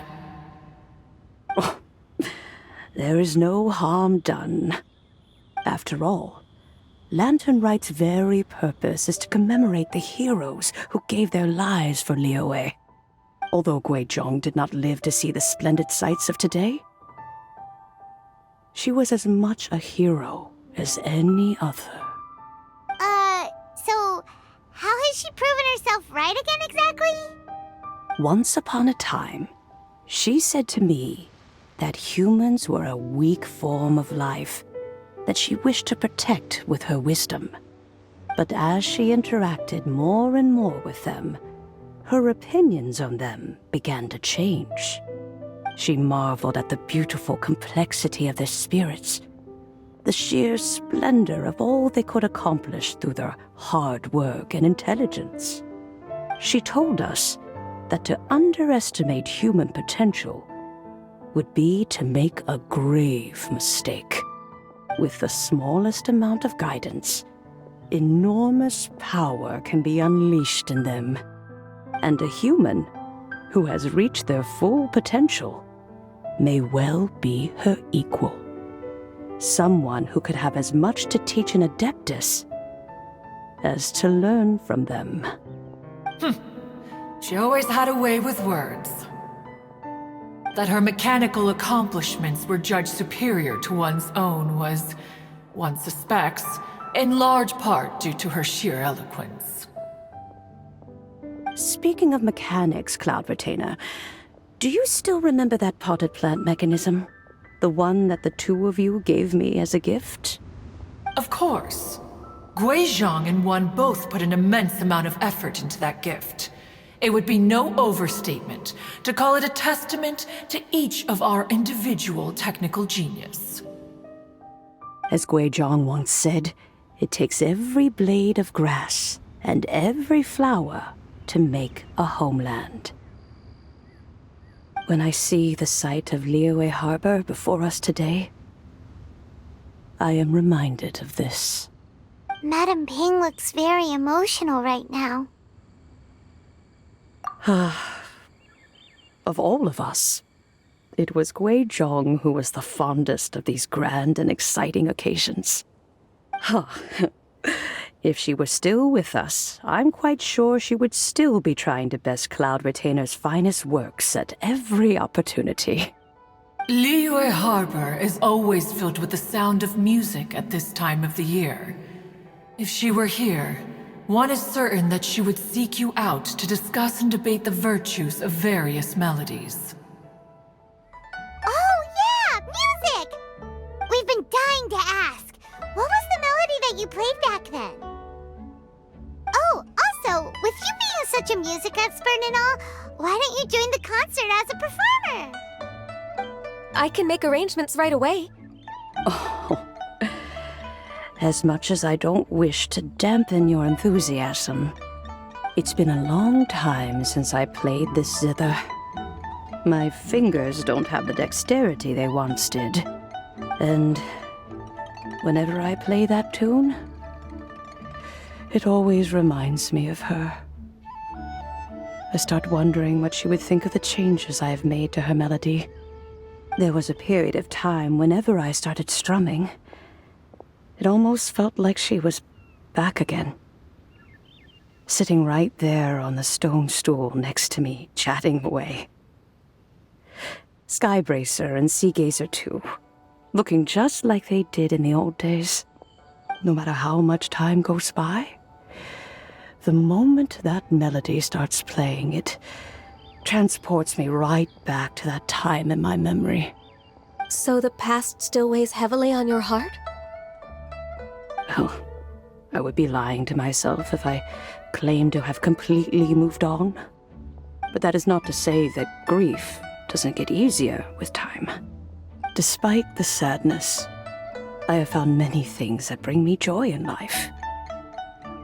It is simply the nature of the world in which we live that even if one wished to mourn for an eternity, it would be a nigh impossible feat. Just look at this potted plant. Isn't it stunning? It takes an honest and open mind to confront and conquer grief. You have indeed made progress. Be that as it may, I shall leave the Lantern Rite stage to the youth of today. Well, if you're sure. Granny! Whoa, what's everyone doing here? Did something bad happen? Ah, and now we've spooked Yanfei. No, everyone's just here to give me their regards for the holiday. Oh, that's wonderful, I'm glad! Well, in that case, happy Lantern Rite, everyone! Happy Lantern Rite! Oh, I just remembered that I have some, work to do at Yuehai Pavilion that I need to discuss with Yanfei. I haven't been able to find a chance until now. I will leave Mr. Dvorak in your capable hands. Cloud Retainer, Ping, we will be off for now. Huh? Does it have to be right now? Which case is this again? Hey, Ganyu! It seems Ganyu still has much to learn when it comes to the art of deception. What a pity. She has learned nothing of one's ability to carry a conversation. Since it's been so long, Cloud Retainer, why don't you stay? I'll make a cup of tea and we can chat a while. Gladly. This was one's intention as well. When you next see the Fontaine musician, please give him my regards. I'd like to wish him the very best with the concert. You got it, Madam Ping! Thank you all. I think you've listened to enough of my nattering for one day. As for that melody, I will play it for you all another time. Goodness knows I need to practice it first. Wow, that'd be great! We'll look forward to it. When that time comes, wherever her spirit may be among the countless grains of sand and specks of dust between the harbor and the mountains, perhaps she will look at the Liyue of today and steal a smile when she sees the prosperous land that it has become. All right, let's go tell Mr. Dvorak the news. Ping, what say you to convening more often in the future? That would be quite wonderful. But I must say, after all this time, I've grown quite accustomed to the harbor. When we are to meet, I shall have to trouble you to make the journey to the city. You sound just like Shenhe. The child is constantly telling one all sorts of stories from the city, as if one was partial to them. Have you ever considered moving to the city, Cloud Retainer? There are plenty of people here to talk to. I think you would find it quite the antidote to the monotony of solitude. And if you looked around, I suspect you would find some young minds with an interest in the mechanical arts. Some of them even worth training. We shall see.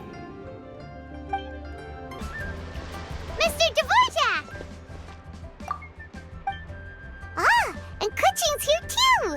Thanks for helping set all of this up. Welcome back. Did everything go well? Really, really well. We found the person Mr. Dvorak was looking for. Are you serious?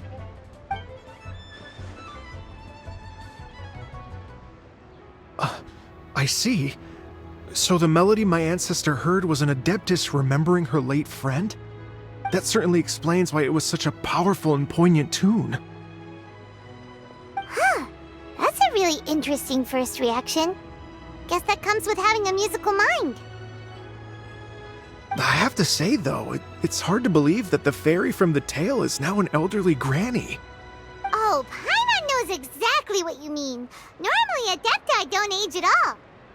But Streetward Rambler, or Madam Ping as we know her, probably only became old because it's what she wanted for herself. Madam Ping possesses vast knowledge and great wisdom. Whatever physical form she may decide to take, her mind and wits are as sharp as they come. Yep, Kuching summed it up perfectly. That's exactly what Paimon was trying to say. I think... yes. I must thank her in person. That can wait until after the concert, though. For now, I need to devote all my emotional energy to the performance. Ah, speaking of, Madam Ping wishes you all the best with the music festival. Paimon has a sneaking suspicion that she'll stay in her usual spot, but listen to the performances from afar. Wait, are you serious? Huh. Oh no, now I'm starting to get nervous. Okay, alright. Nope, another rehearsal is in order. Please excuse me, everyone. Mr. Dvorak? He's already gone. Paimon wasn't even finished telling him everything. Before we set off on our search with Ganyu, he asked us about what music means to people. After our recent adventure, Paimon thinks we have a lot more to say about that now. Please, share your insights with me. Well, we found out that music can be used for good, but also for bad. It can make people happy and moved, but it can also be sad and bittersweet. And music is like a kind of memory written in people's hearts. It can put you in touch with feelings from a totally different time and place. It sounds like you had an eventful trip. Don't worry, I'm sure Ganyu will fill me in on all the details shortly. Wait, does that mean you're gonna carry on working? Mm-hmm. Just a few things to wrap up. All the groundwork is done. As long as everyone enjoys the festival activities, all our efforts are worthwhile. Happy Lantern Rite to you as well. Whew. That should be everything taken care of, right? Oh, no, wait. Paimon feels like she's forgetting something. What was it? Oh, it feels like it was a while ago.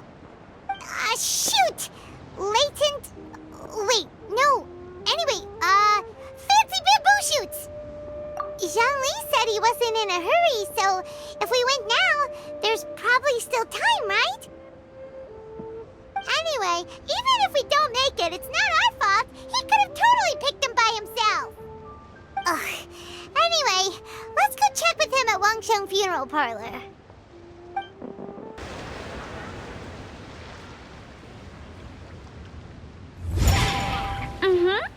Da da da da da da da da da. Da da da. Oh. All right, let's take a break here. Oh wow, look who it is! Are you here to hang out with everyone's favorite funeral director? So you're just casually practicing your rapping skills at the entrance to your funeral parlor? In broad daylight? Okay. After everything we've been through, you don't see me for a hot minute, and you're back to being scared of your own shadow. We have all this open space, a clear view of the mountains behind and the sea in front. Not to mention we have several invisible audience members enthusiastically cheering us on. It's the perfect spot to rehearse. Invisible audience members? Gotta say, it took me a few days to get used to Director Who's way of talking. Xinyan was pretty spooked too when she first got here. Just like when she sees a frog, but a giant frog with sharp teeth. Come on, knock it off. What's wrong? I've never seen someone look so confused before. Well, don't worry, because Director Who's here to explain it all. There once was a Fontaine musician who went around town on a mission. He came door to door for his iridescence tour, looking for acts to audition. With my words, Xinyan's chords, and Yunjin as our mentor, we'll take the stage by storm with flames roaring and the whole audience calling for more. For sure! The whole dance floor will be yelling encore! Encore! Oh, now Paimon's rhyming along. But when you say flames roaring, are you sure this will be safe? No, don't you worry about that. I'm pretty experienced on the stage, and I've already informed the Yuhong of all the pyrotechnics we're planning on using. Huh. Guess we'll just have to trust Xinyan on this one. Oh, Zhongli. He took one of those fancy meal boxes and set off for the mountains. Said he wanted to pay a visit to some old friends. It's a real pity that he couldn't be around for this. As well as being a true connoisseur of traditional art forms, he's able to appreciate Xinyan's performances too. Yeah, that's right. Matter of fact, he was the one who first invited me to perform here. To tell the truth, though, I never thought I'd really find myself rehearsing here one day. Well, now you know. The Wangsheng Funeral Parlor is a great location. All of you are always welcome to come and hang out here, especially if you're in the mood to try something new. I can speak to that. Hu Tao is always full of fun surprises. And jump scares. Actually, Xinyan, I have some lyric ideas for your part. Do you want to go through them together? Oh, sure thing. I'm all ears. Oh, Traveler and Paimon, I believe Zhongli was heading to Mount Hulao, so make sure you're hiking up the right hill. When you see Zhongli, please pass on this message to him. It's up to him whether he wants to support us at the performance tonight, but I expect him to make time for the upcoming banquet we're planning. No excuses. You should join us too. It'll be a riot. If there's one thing I've learned from being a funeral director, it's how to throw a party.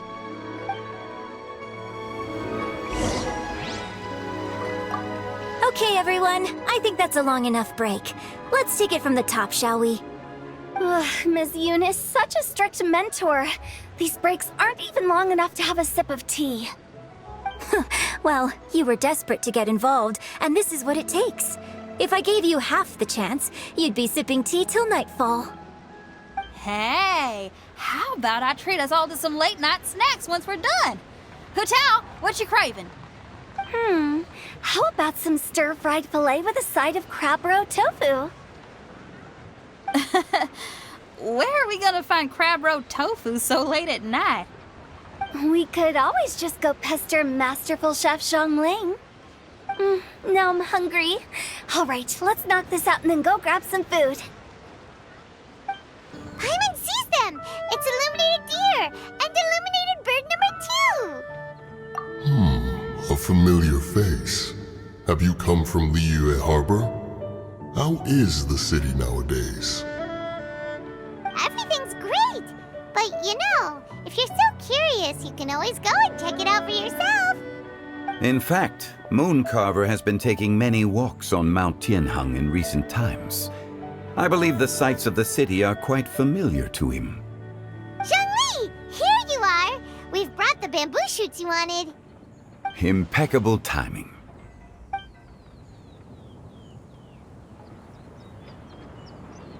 Traditionally, bamboo shoot soup ought to be slow-cooked for many hours on low heat. Using Adeptus arts to hasten the process is something of a shortcut.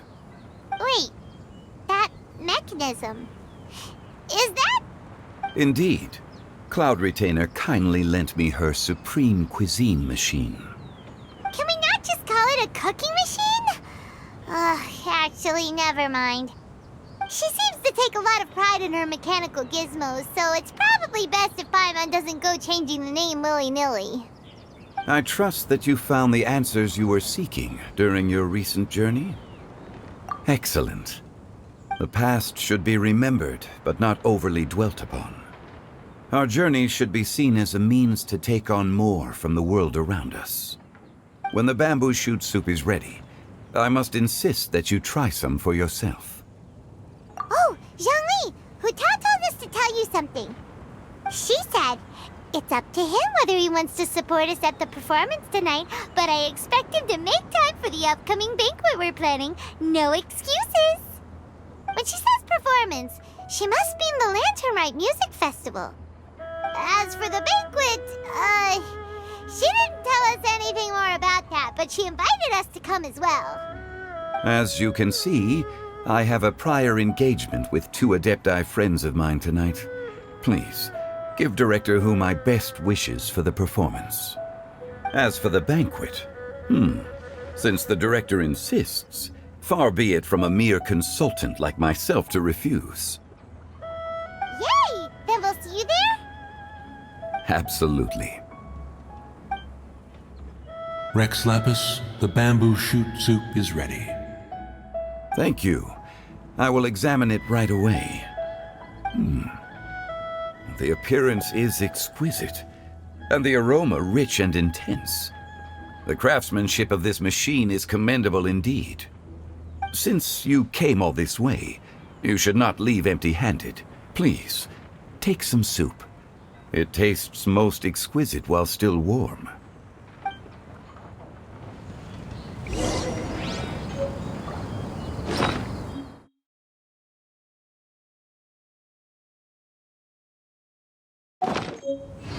I intend to reminisce with my old friends for a while longer.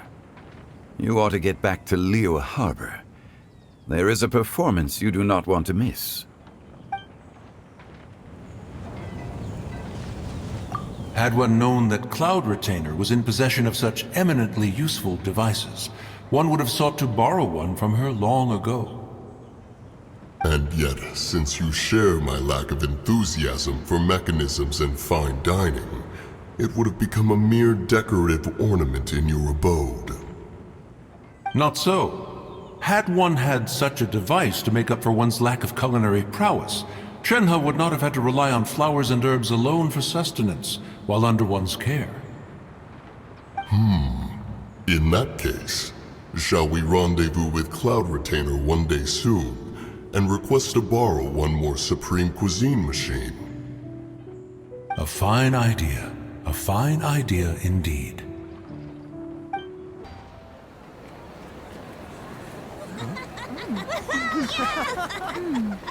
I'm honored to be here on the Iridescence Tour stage. All right, without further ado, I'm Xinyan, this is Hutao, and this is a little something called... The Flame Lilies!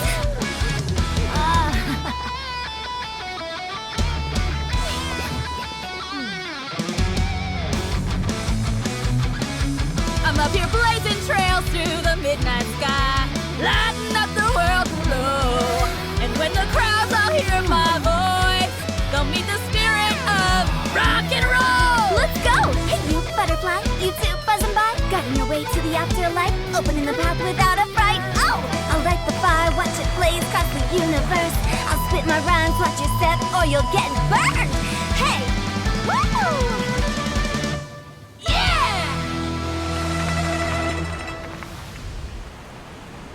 Does anyone have any plans tomorrow? With another year behind us, I think we deserve a celebration of our own. My treat. Interested? The Tianquan footing the bill? I can't miss out on that.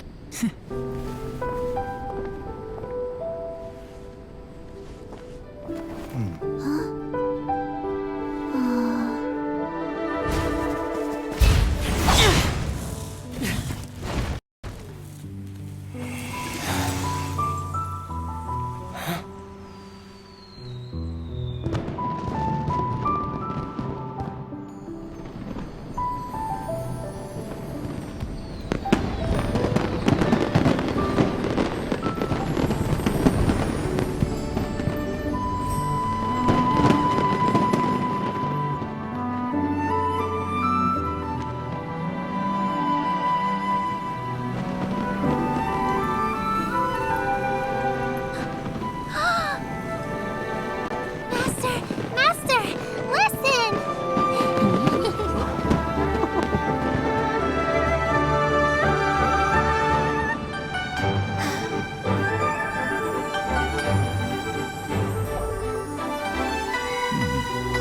May the year ahead be a blessed one. I believe it shall be.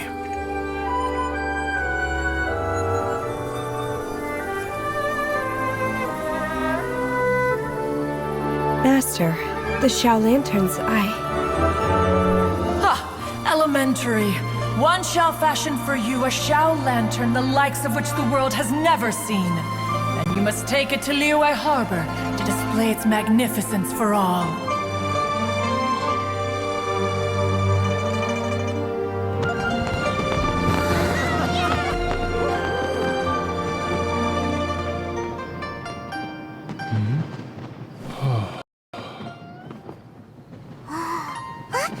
Listen! That must be Madame Ping!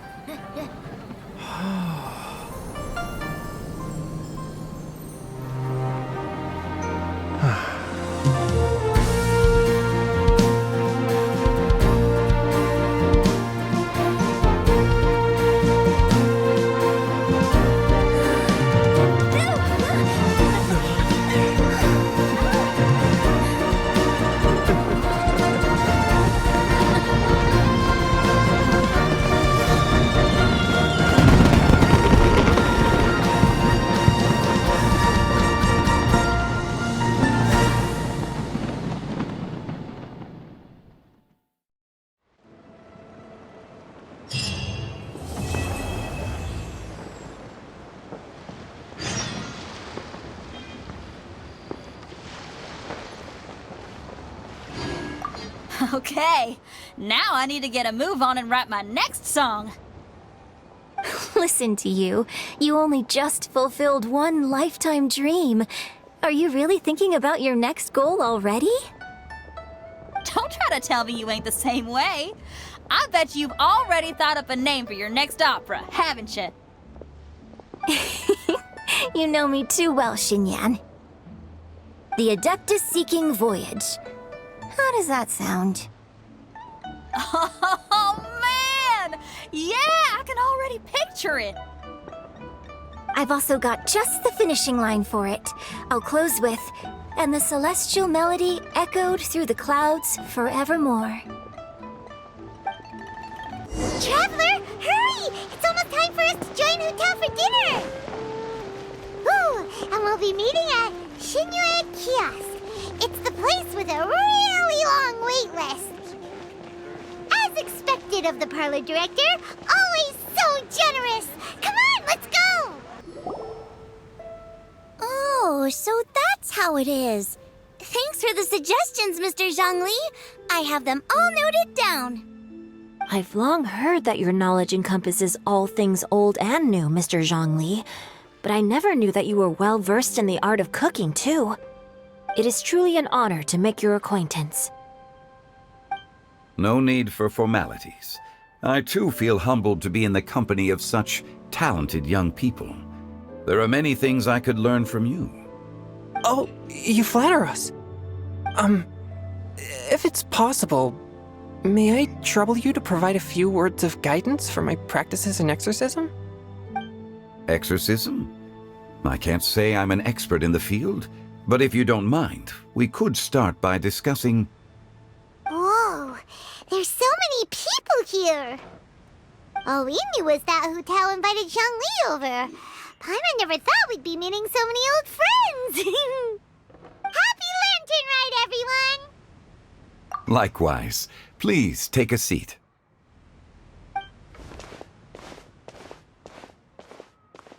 Happy Lantern Rite!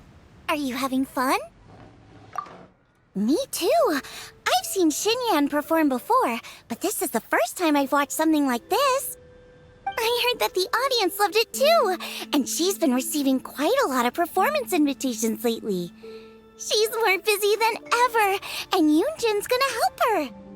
Yep, and they asked us to pass on their season's greetings to everyone. They hope we'll have a wonderful gathering. The performance was spectacular indeed. However, It gave Xiangling a huge burst of inspiration, which in turn gave us a bit of a headache. Us? Did Xiangling ask you to try out her dishes too? That, my friend, is beside the point. Watching you eat was enough for me. Come to think of it, I probably shouldn't have burdened Chongyun with eating my share too. Hold on, Xiangling came up with a new recipe? Let Paimon try! See? Someone here knows how to encourage people. Thanks, Paimon. Oh, and I have to thank Mr. Zhongli, too. He gave me lots of useful pointers that really drove it home for me. Oh, so that's what you were talking about before we arrived. Yes. Since we'll be dining together, the topic of our conversation naturally revolved around cooking. Xiangling's ideas are truly unconventional. Her choices in both ingredients and spices are comparable to a melody dancing on the tongue. My suggestions were nothing more than the icing on the cake. Oh, the two of you always deliver. Now I'm getting embarrassed. Anyway, I'll get everyone to have a taste after I've adjusted the recipe based on Mr. Zhongli's advice. That sounds like it might become a little safer to eat. How about I sample the dishes next time? Speaking of eating, Paimon feels like we're missing someone. Oh, Huta was the one who invited us, but she's not here. And where's Guoba? Oh, Guoba volunteered to help Dad at the restaurant. You know, lots of people come over to eat during Lantern Rite. Without Guoba helping out, I probably wouldn't have had the time to accept Hu Tao's invitation. As for Hu Tao... The director went to collect a guest. She asked me to stay here and host you for the time being. Seems like it's almost time. Huh? Hu Tao went to fetch someone in person? Oh, that must mean they are super important. Could it be Keqing? Ningguang? Or Captain Beidou? She didn't clarify. And as her subordinate, I couldn't just pry into the details, could I? Ta-da! We're here! Oh, we're not late to the party, right? Right? Good thing the Conqueror of Demons and I are both as swift as the wind. And whoosh, we made it just in time. Oh. I see. So the important guest is the Conqueror of Demons. I've been looking forward to meeting you. The director didn't mention anything when she invited us. What a pleasant surprise. Gathered here with us tonight are not only young and accomplished individuals, but also the protector of Liyue's peace, Adeptus Alatus. To convene here with all of you is indeed a great honor.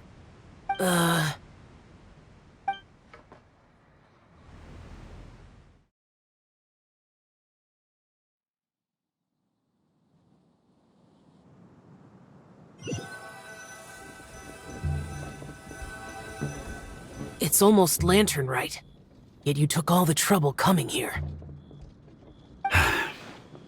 The director has a way of making it difficult to decline. Rex Lapis, may I ask what troubles you?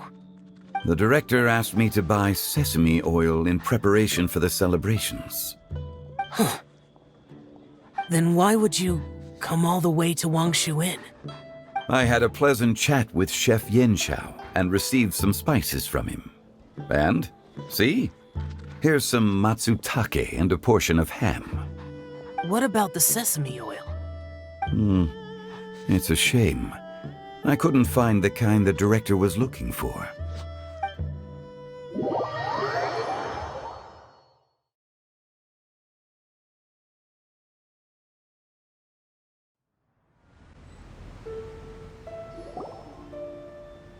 I'm sure you're exaggerating, Zhang... Sir. There he goes again. Enough with the pleasantries. Go let our guests take a seat. Everyone here today is well known in their own field and has probably heard about one another to some extent. Some of us are even old acquaintances, so there's no need to be this formal. I heard that the Conqueror of Demons and the Traveler are pretty close, no? Great! You two sit together. You should take a seat too, Director. Oh, finally remembered me? When we arrived just now, the host at Shinue Kiosk told me our dishes are almost ready. Perfect timing. Let's not wait any longer and ask them to bring out the food.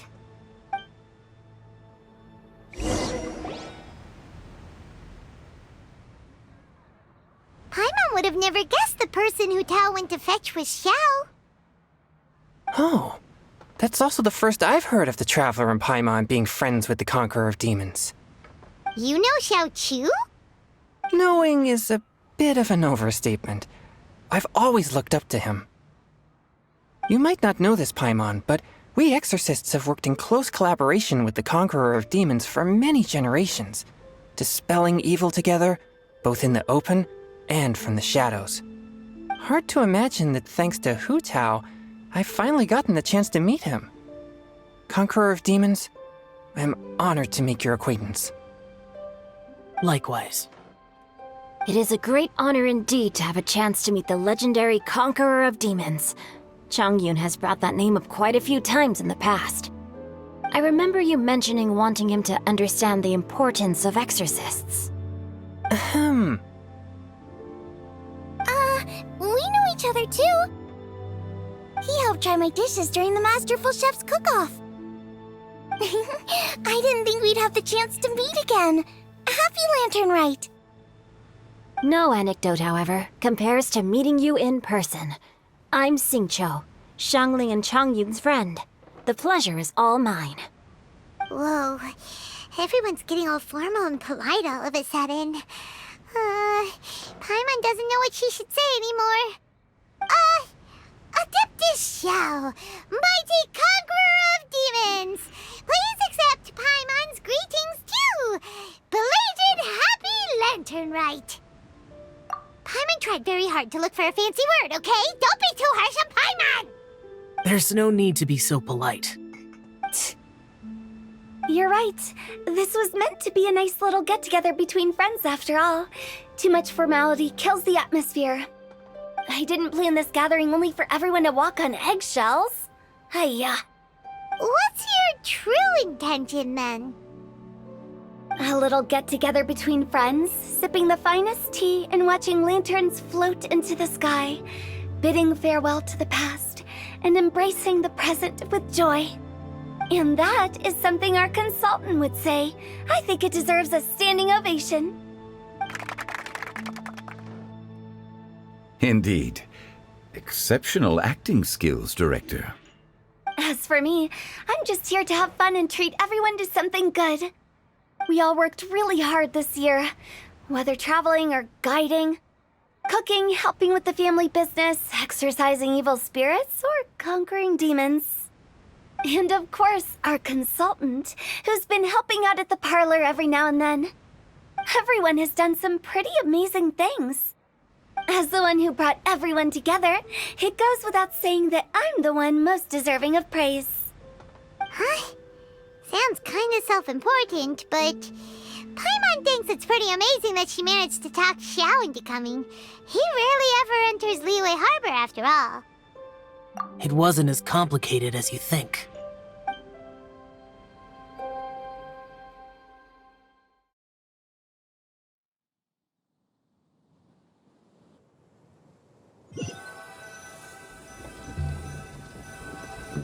Okay, gotcha. Thanks, boss lady. It's not boss lady, just boss. And there she goes. What a lively girl. Conqueror of Demons, Adeptus Xiao. Guardian of Wangshu Inn, hero of Dihua Marsh. I know you're there. Quiet. Do not disturb the peace. Sorry, but you wouldn't show up if I didn't yell your name, would you? I know you. You're the 77th director of Wangsheng Funeral Parlor. Is there something you need?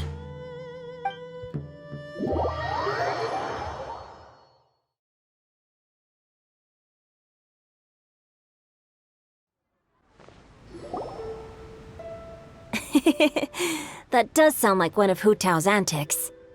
Did the Conqueror of Demons agree to come so that Hu Tao would stop pestering him? There might be other reasons. Smart guess. Huh? There's more to it? It gets pretty boring from here on. I talked about the funeral parlor's past relationships with the guardian yakshas. You know, just to be sociable. In the time of the Archon War, disputes were frequent, and disaster overtook the land. Humans couldn't escape from the torment of the plague, nor could they escape death. The Adepti vanquished the demons, the Millelith fought valiantly, and Wang Sheng Funeral Parlor was responsible for purifying the diseased and sending off the spirits of the dead. That is how the border between life and death was maintained during the war. And it effectively prevented further incidents from happening. That's right. 1 point for the consultant. But despite our deep-rooted connection, it still took me quite a while to actually convince him. You know him pretty well, huh? This matter is out of my control, so I need to be cautious.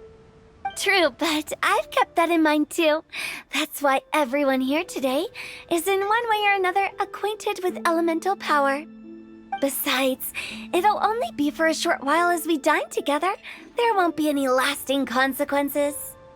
But I didn't expect there to be so many people. There's no need to worry, Conqueror of Demons. We're not feeling anything unusual so far. Our young exorcist over here is protected by his pure yang energy, so he's probably the most resilient. That's not the same. And did you just toss your carrots into my bowl? Hey, don't look away! Huh? What? I'm siding with Chongyun. I saw that too. You're lucky Guoba isn't here today. He hates seeing people being picky with their food. If he'd seen that, he'd definitely make you eat all your carrots. Huh? Guoba would do that? Is he that uncompromising? But now that I think of it, Xiangling told me that Guoba used to be the stove god. It sounds like you've heard the rumors. I'm doing fine. Not long ago, before Lantern Rite, I met an old friend. Thanks to his help, things have been a lot more stable than before. You should know him. He's...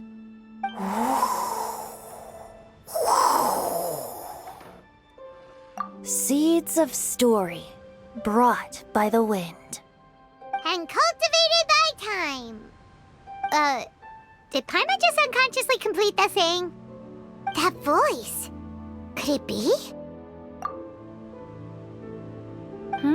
If I'm not mistaken, there's someone knocking at the door. Don't just sit there, Zhongli. Go welcome our guest in. No such need. I'm coming in.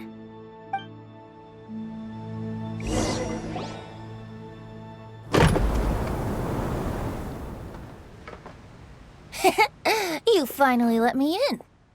Hello, hello. No matter if we've met before or not, this moment marks a brand new encounter. Old friends and new, happy Lantern Rite. Oh, it's the tone-deaf bard. Oh, he seems to carry a valiant breeze wherever he goes. It looks like we're gonna be friends. Fate has brought us together, so come on, take a seat and be my guest. Help yourself. Oh, I'll ask them for another set of cutlery. This young lady here is as bright as a fresh bouquet of flowers in the morning's rising sun. She no doubt is the one with the most authority here. Whoa, these dishes look amazing! Is it really okay for me to join in? All right, I'm digging in. Huh, it's you. Oh, isn't this Genyu? Genyu? Yep. Now that I've taken a closer look, you're a fan of Genyu's works, aren't you? I met Xingqiu at a light novel convention. How I wish we'd met sooner. I never expected that there'd be another person in this world who could interpret Genyu's new novel as thoroughly as I could. Venti, you're being too humble. Considering your poetic talent, your fundamentals are way more impressive. Could this new guest be Master Xingqiu's friend? Yes. Monsters become more active than usual as we get closer to Lantern Rite. I was patrolling Dihua Marsh a few days ago, when I happened to run into this... You've already forgotten? I'm a bard, remember? And bards go around singing wherever they like. Oh, right. And this bard was performing in Dihua Marsh. It was a moving melody, and it made me feel relaxed and at ease. I couldn't help but stay and listen. Thank you for your patronage. I understand now, too. I'm Zhongli, currently working at the Wangsheng Funeral Parlor. It's a pleasure to meet you, new friend. And I'm his boss. Oh, and if there's anything unsatisfactory, let me know anytime. That's very considerate of you. Oh? No wonder. Only a boss as savvy and reliable as you would be able to hire such an impressive consultant. Oh, you're too nice, Venti. Not to brag, but our consultant truly is impressive. His knowledge extends across the stars and the land, and there's nothing throughout history that he doesn't know. From the sophisticated way he speaks, it's hard not to suspect that he could very well be an adeptus in disguise. Shao, you're an adeptus. Do you think it might be possible? Sorry. I'm only good at conquering demons. I'm afraid I don't have much knowledge in that matter. Really? But Paimon thinks you're super knowledgeable. Huh? Oh, right! Xiao's a warrior. He doesn't come to the city very often, so it's, pretty normal for him to not know anything. Yeah. Really? I've actually heard a few things about Mr. Zhongli before. The guests in the tavern talked about this refined and courteous man who, instead of having wine at Mondstadt's finest tavern, ordered a cup of hot tea with the most complex name. Now that you mention it, I seem to recall that there indeed is a musician like yourself in Mondstadt. I've heard that he's elegant and amiable, his works witty and vibrant. It's no overstatement to regard him as the best bard in Mondstadt.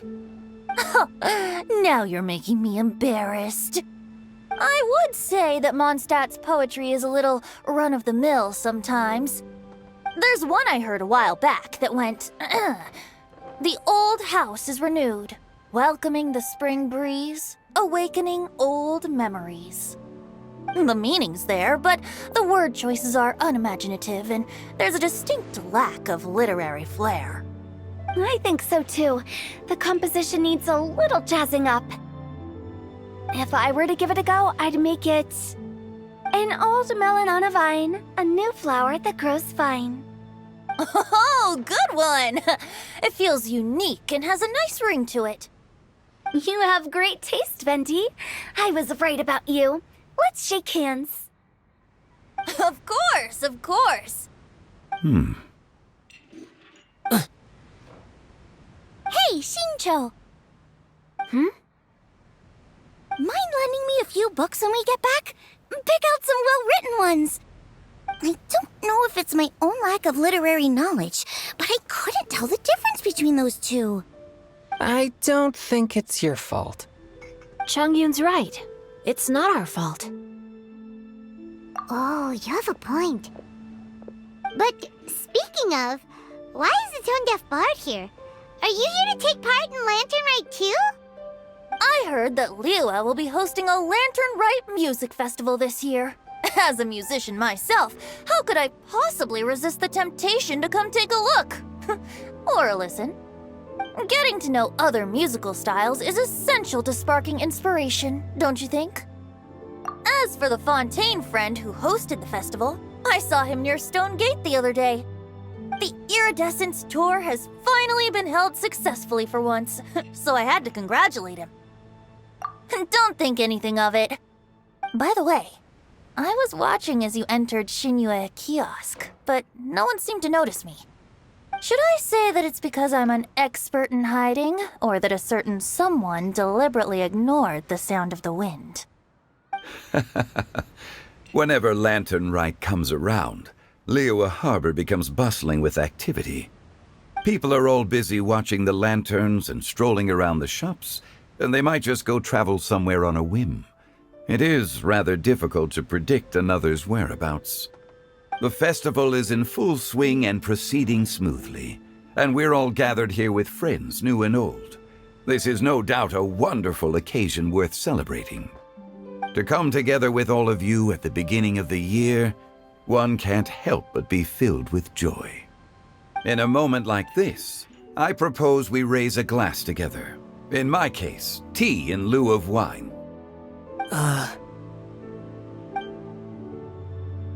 Very well said, Mr. Zhongli. That was exactly what I wanted to say. Now I'm getting a little self-conscious. I didn't cause you too much trouble barging in like that, did I? We usually drink wine during occasions like this over in Mondstadt, but since Mr. Zhongli insists on drinking tea, I'll give a toast with tea too. Everyone, thanks for the treat. You're welcome. As the host of this gathering, I hope everyone enjoys the food and drinks. May this year be better than the last. Considering that everyone may have other matters to attend to later, sticking to tea seems like a good idea. All of a sudden, they started proposing toasts. Should we? What's with the urgency? Sure. Have you two finished eating? It's always nice to have a breath of fresh air after a meal. Helps with digestion.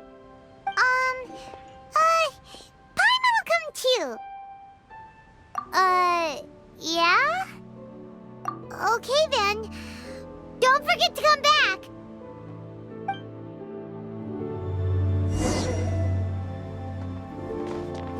It seems like our new friend is an expert in wine. I deserve no such praise. I only drink for fun. It's nothing compared to your expertise. I'm glad we're only having tea today. What if I got drunk and said something nonsensical? I'd surely become an object of ridicule to someone I've just met. No such thing. I wouldn't dare disrespect the director's guest. You're not allowed to leave Paimon here alone. To be honest, Paimon's worried about saying the wrong thing.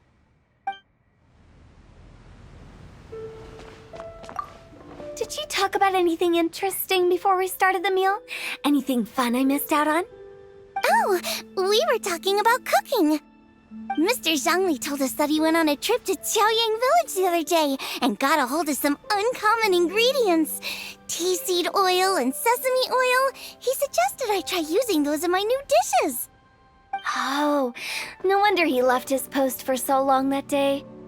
Those ingredients would be difficult for anyone else to find. I guess I'll need his help next time as well.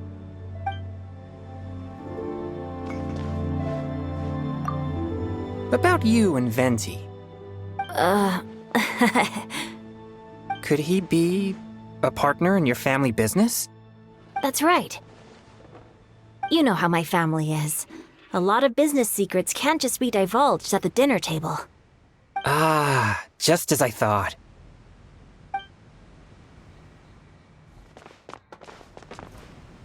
Let's depart. You go ahead.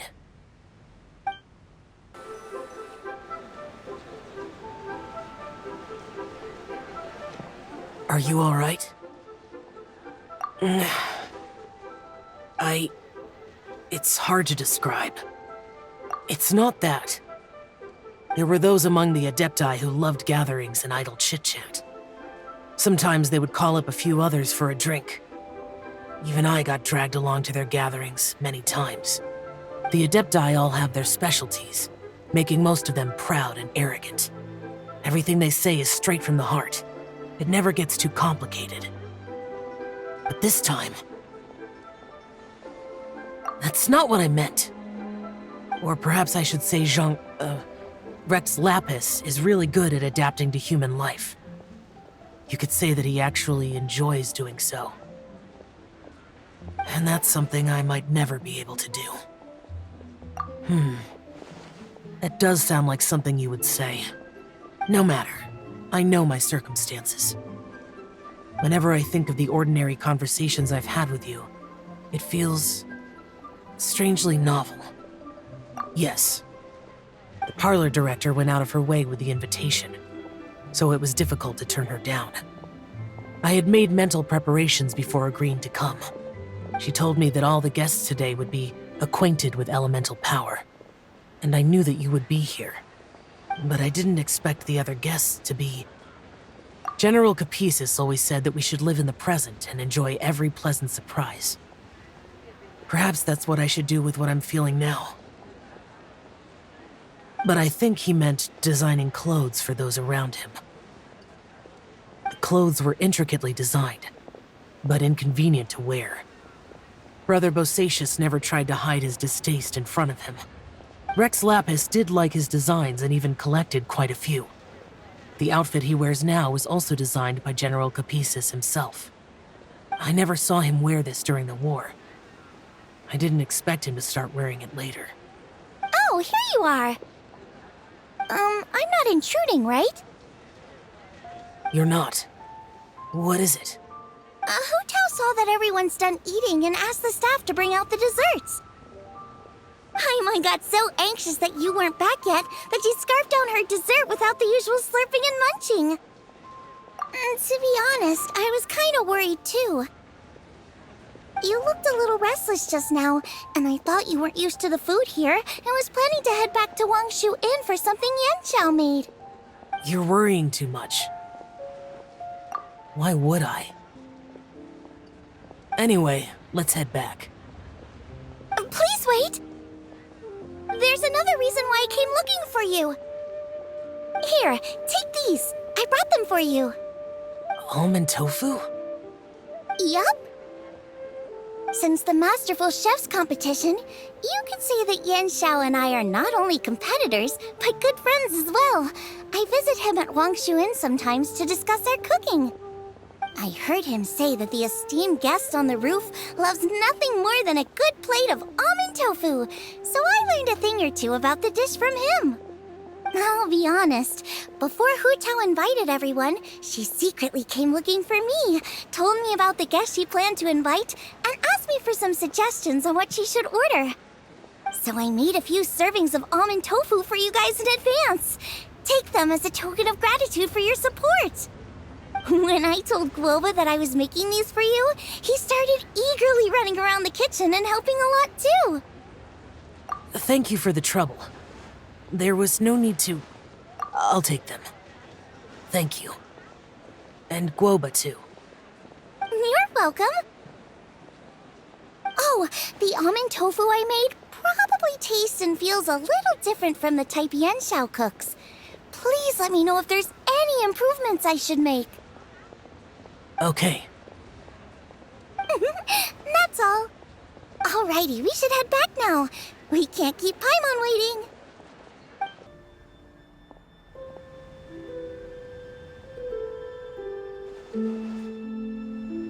Oh, you're finally done whispering secrets to each other? So much for promising Paimon you'll be back soon. How could you say that to Paimon? In that case, besides having no sense of time, Paimon will let you know what having no sense of fullness looks like. Your dessert is all Paimon's. Sorry to keep everyone waiting.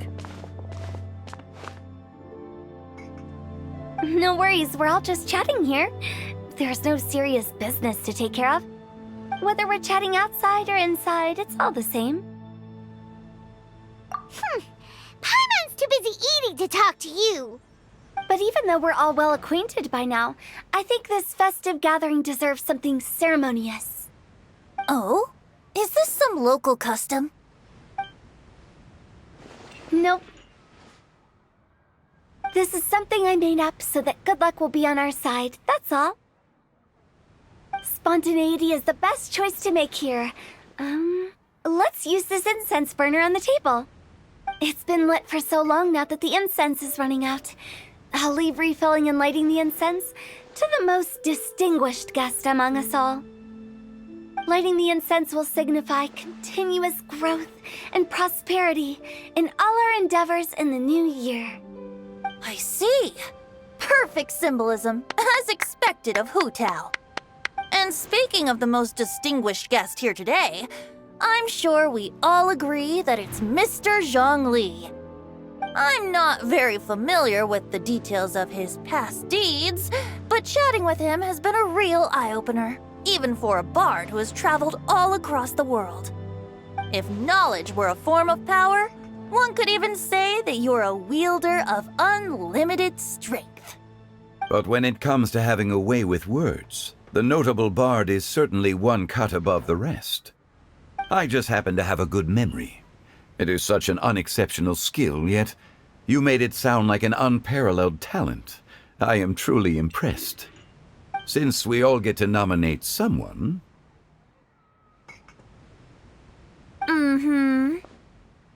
I think it's only fair that we let the parlor director light the incense. Huh? That won't do.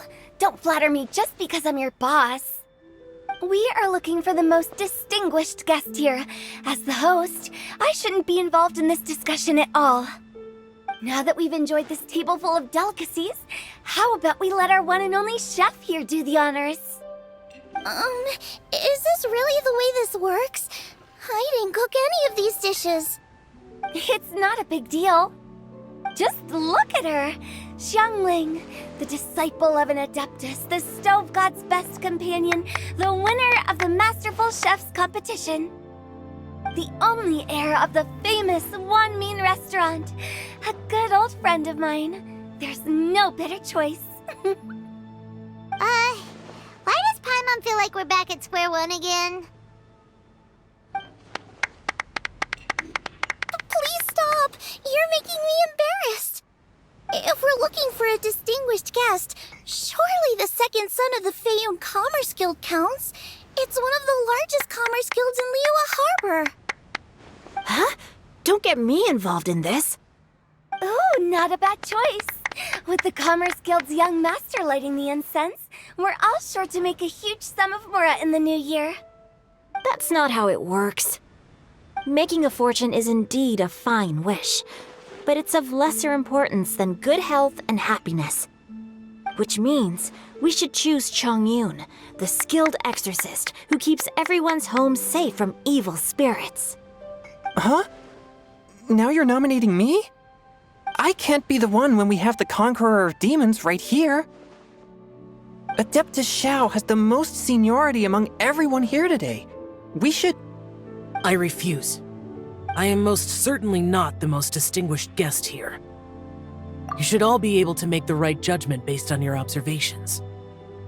One person here is well acquainted with everyone else.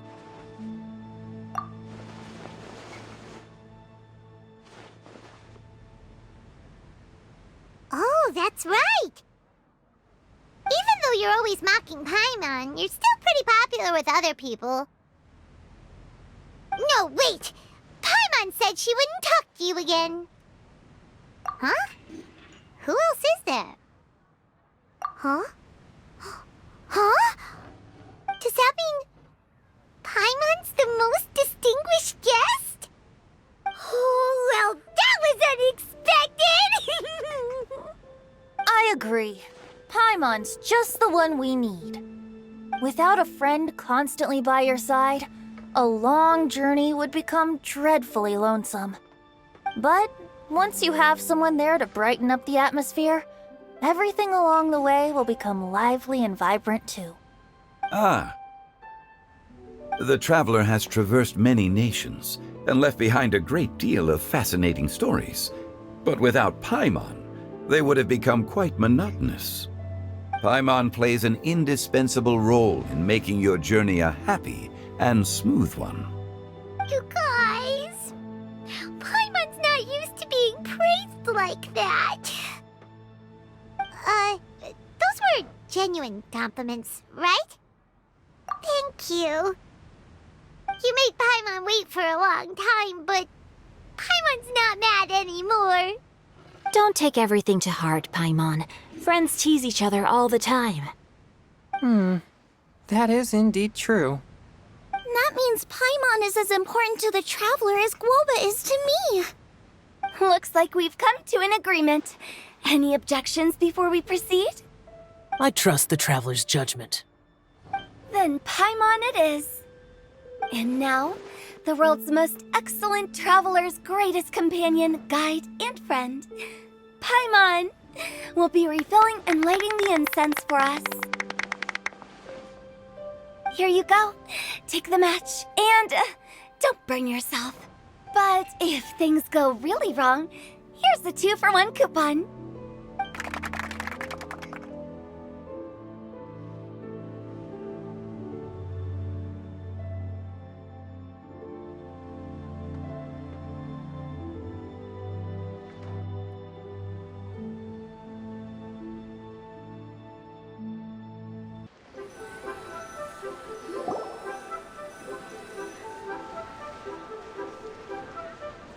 It's getting late. I won't take up any more of your time. You're all free to go as you please. Yep, the tea was amazing too. You don't have to go all polite on me. Just remember to come when I invite you next time. Let's see. It's dark out, so I'm going to accompany Xiangling, Xingqiu, and Changyun back home. As for the rest of the guests, I'll leave them to our consultant. No need. I'm headed towards the harbor to meet a friend on the ship.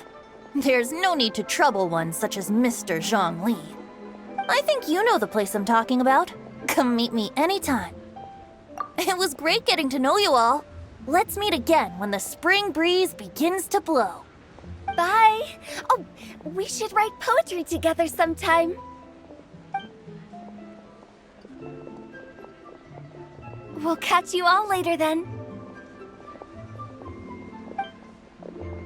Don't forget to return to the parlor later.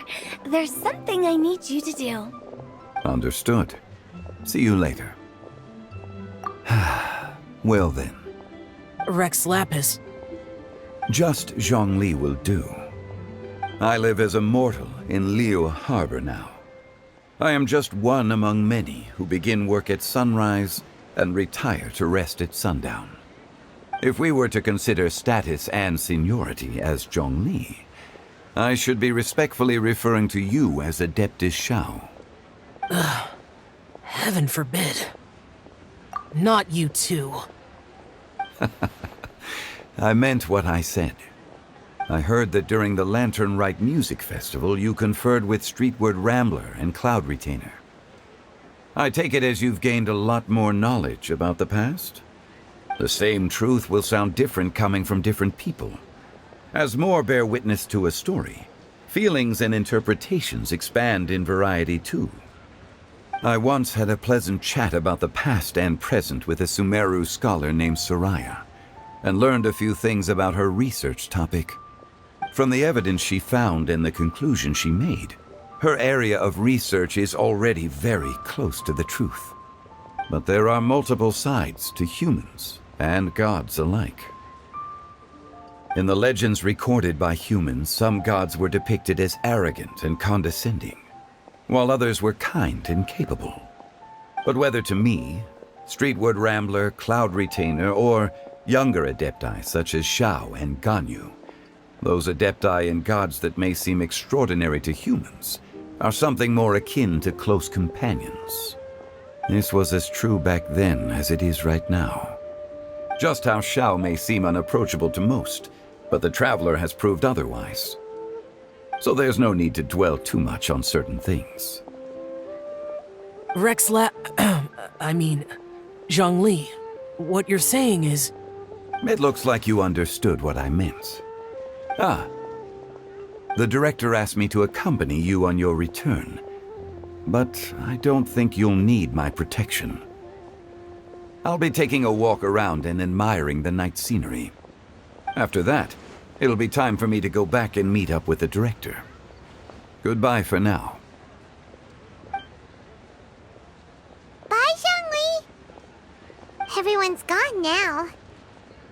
Paimon always feels a little empty inside when a lively celebration ends. But at least you always stay by Paimon's side. No. Paimon got it mixed up. Paimon, the best and most distinguished travel guide, will always stay by your side, traveler. Good that you're aware of that. Shell, is there anything else you want to do? We could take you on a tour of Liyue Harbor. No need. I've stayed here for much longer than I had expected. The city lights are a fine sight, but it's time for me to leave. The events of today occurred so abruptly. I appreciate your kindness. Okay. I'll see you next time then.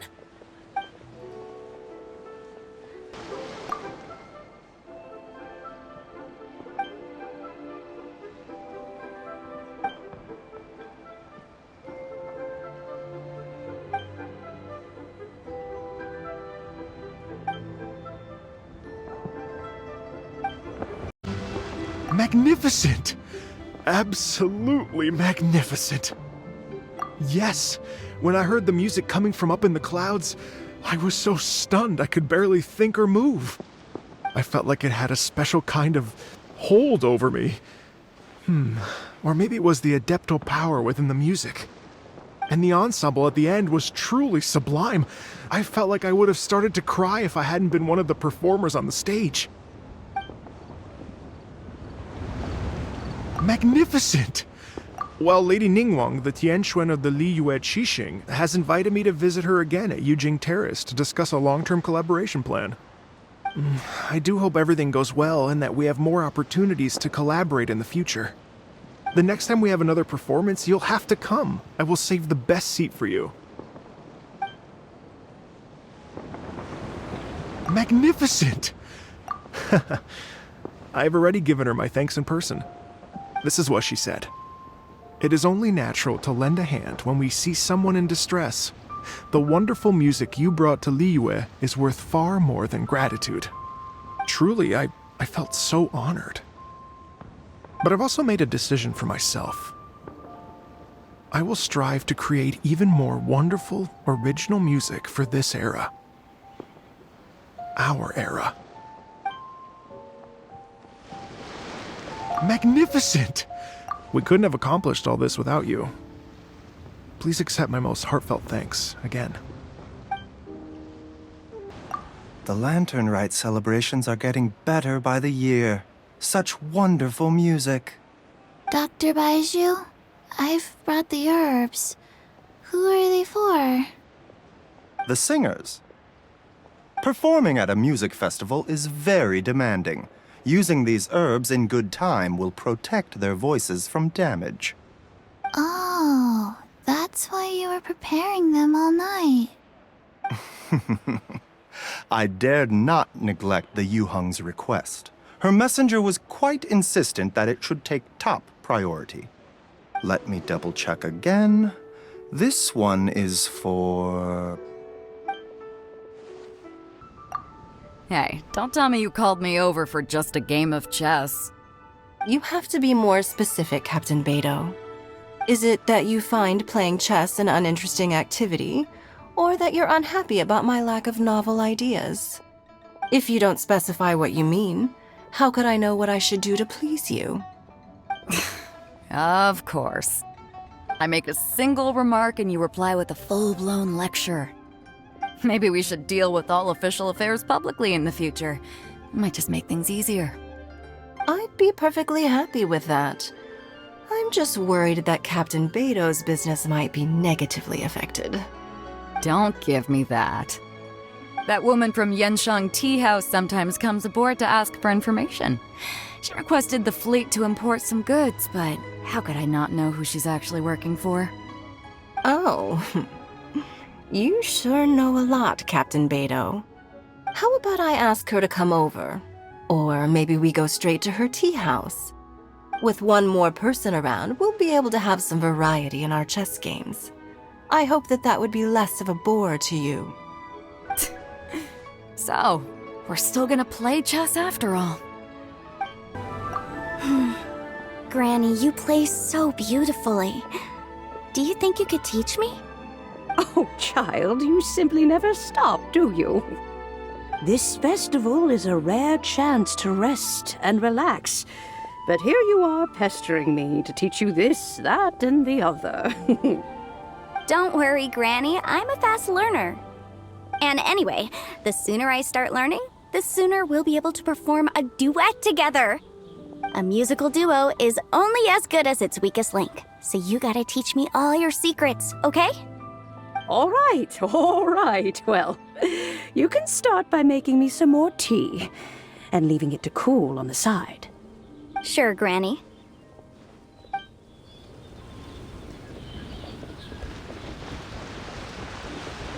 I'm so happy.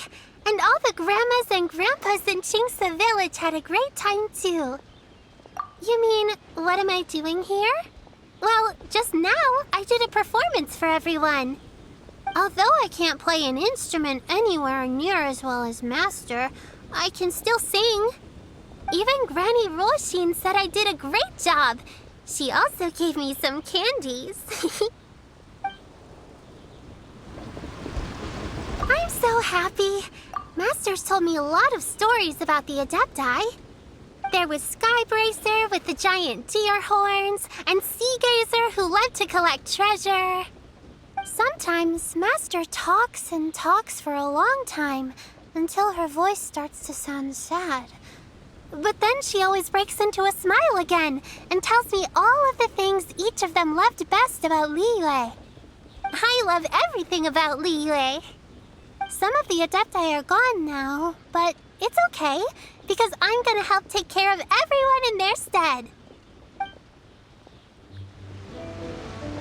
I'm so happy, and I'm happy that Mr. Dvorak found the fairy lady from his story. And I'm also happy that it turned out it was Master all along.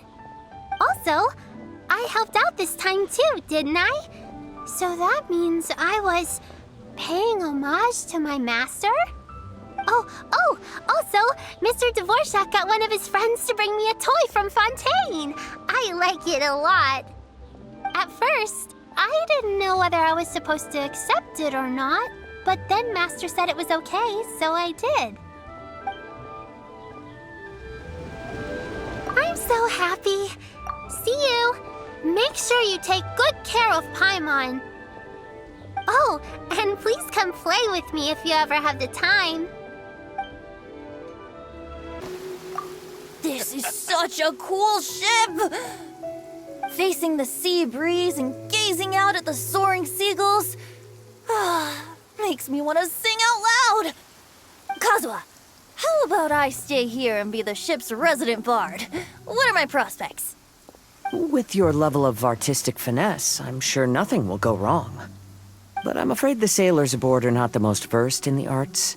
They probably wouldn't understand the deeper meaning your poetry holds. You can't say that for sure. Poetry is spur-of-the-moment creations.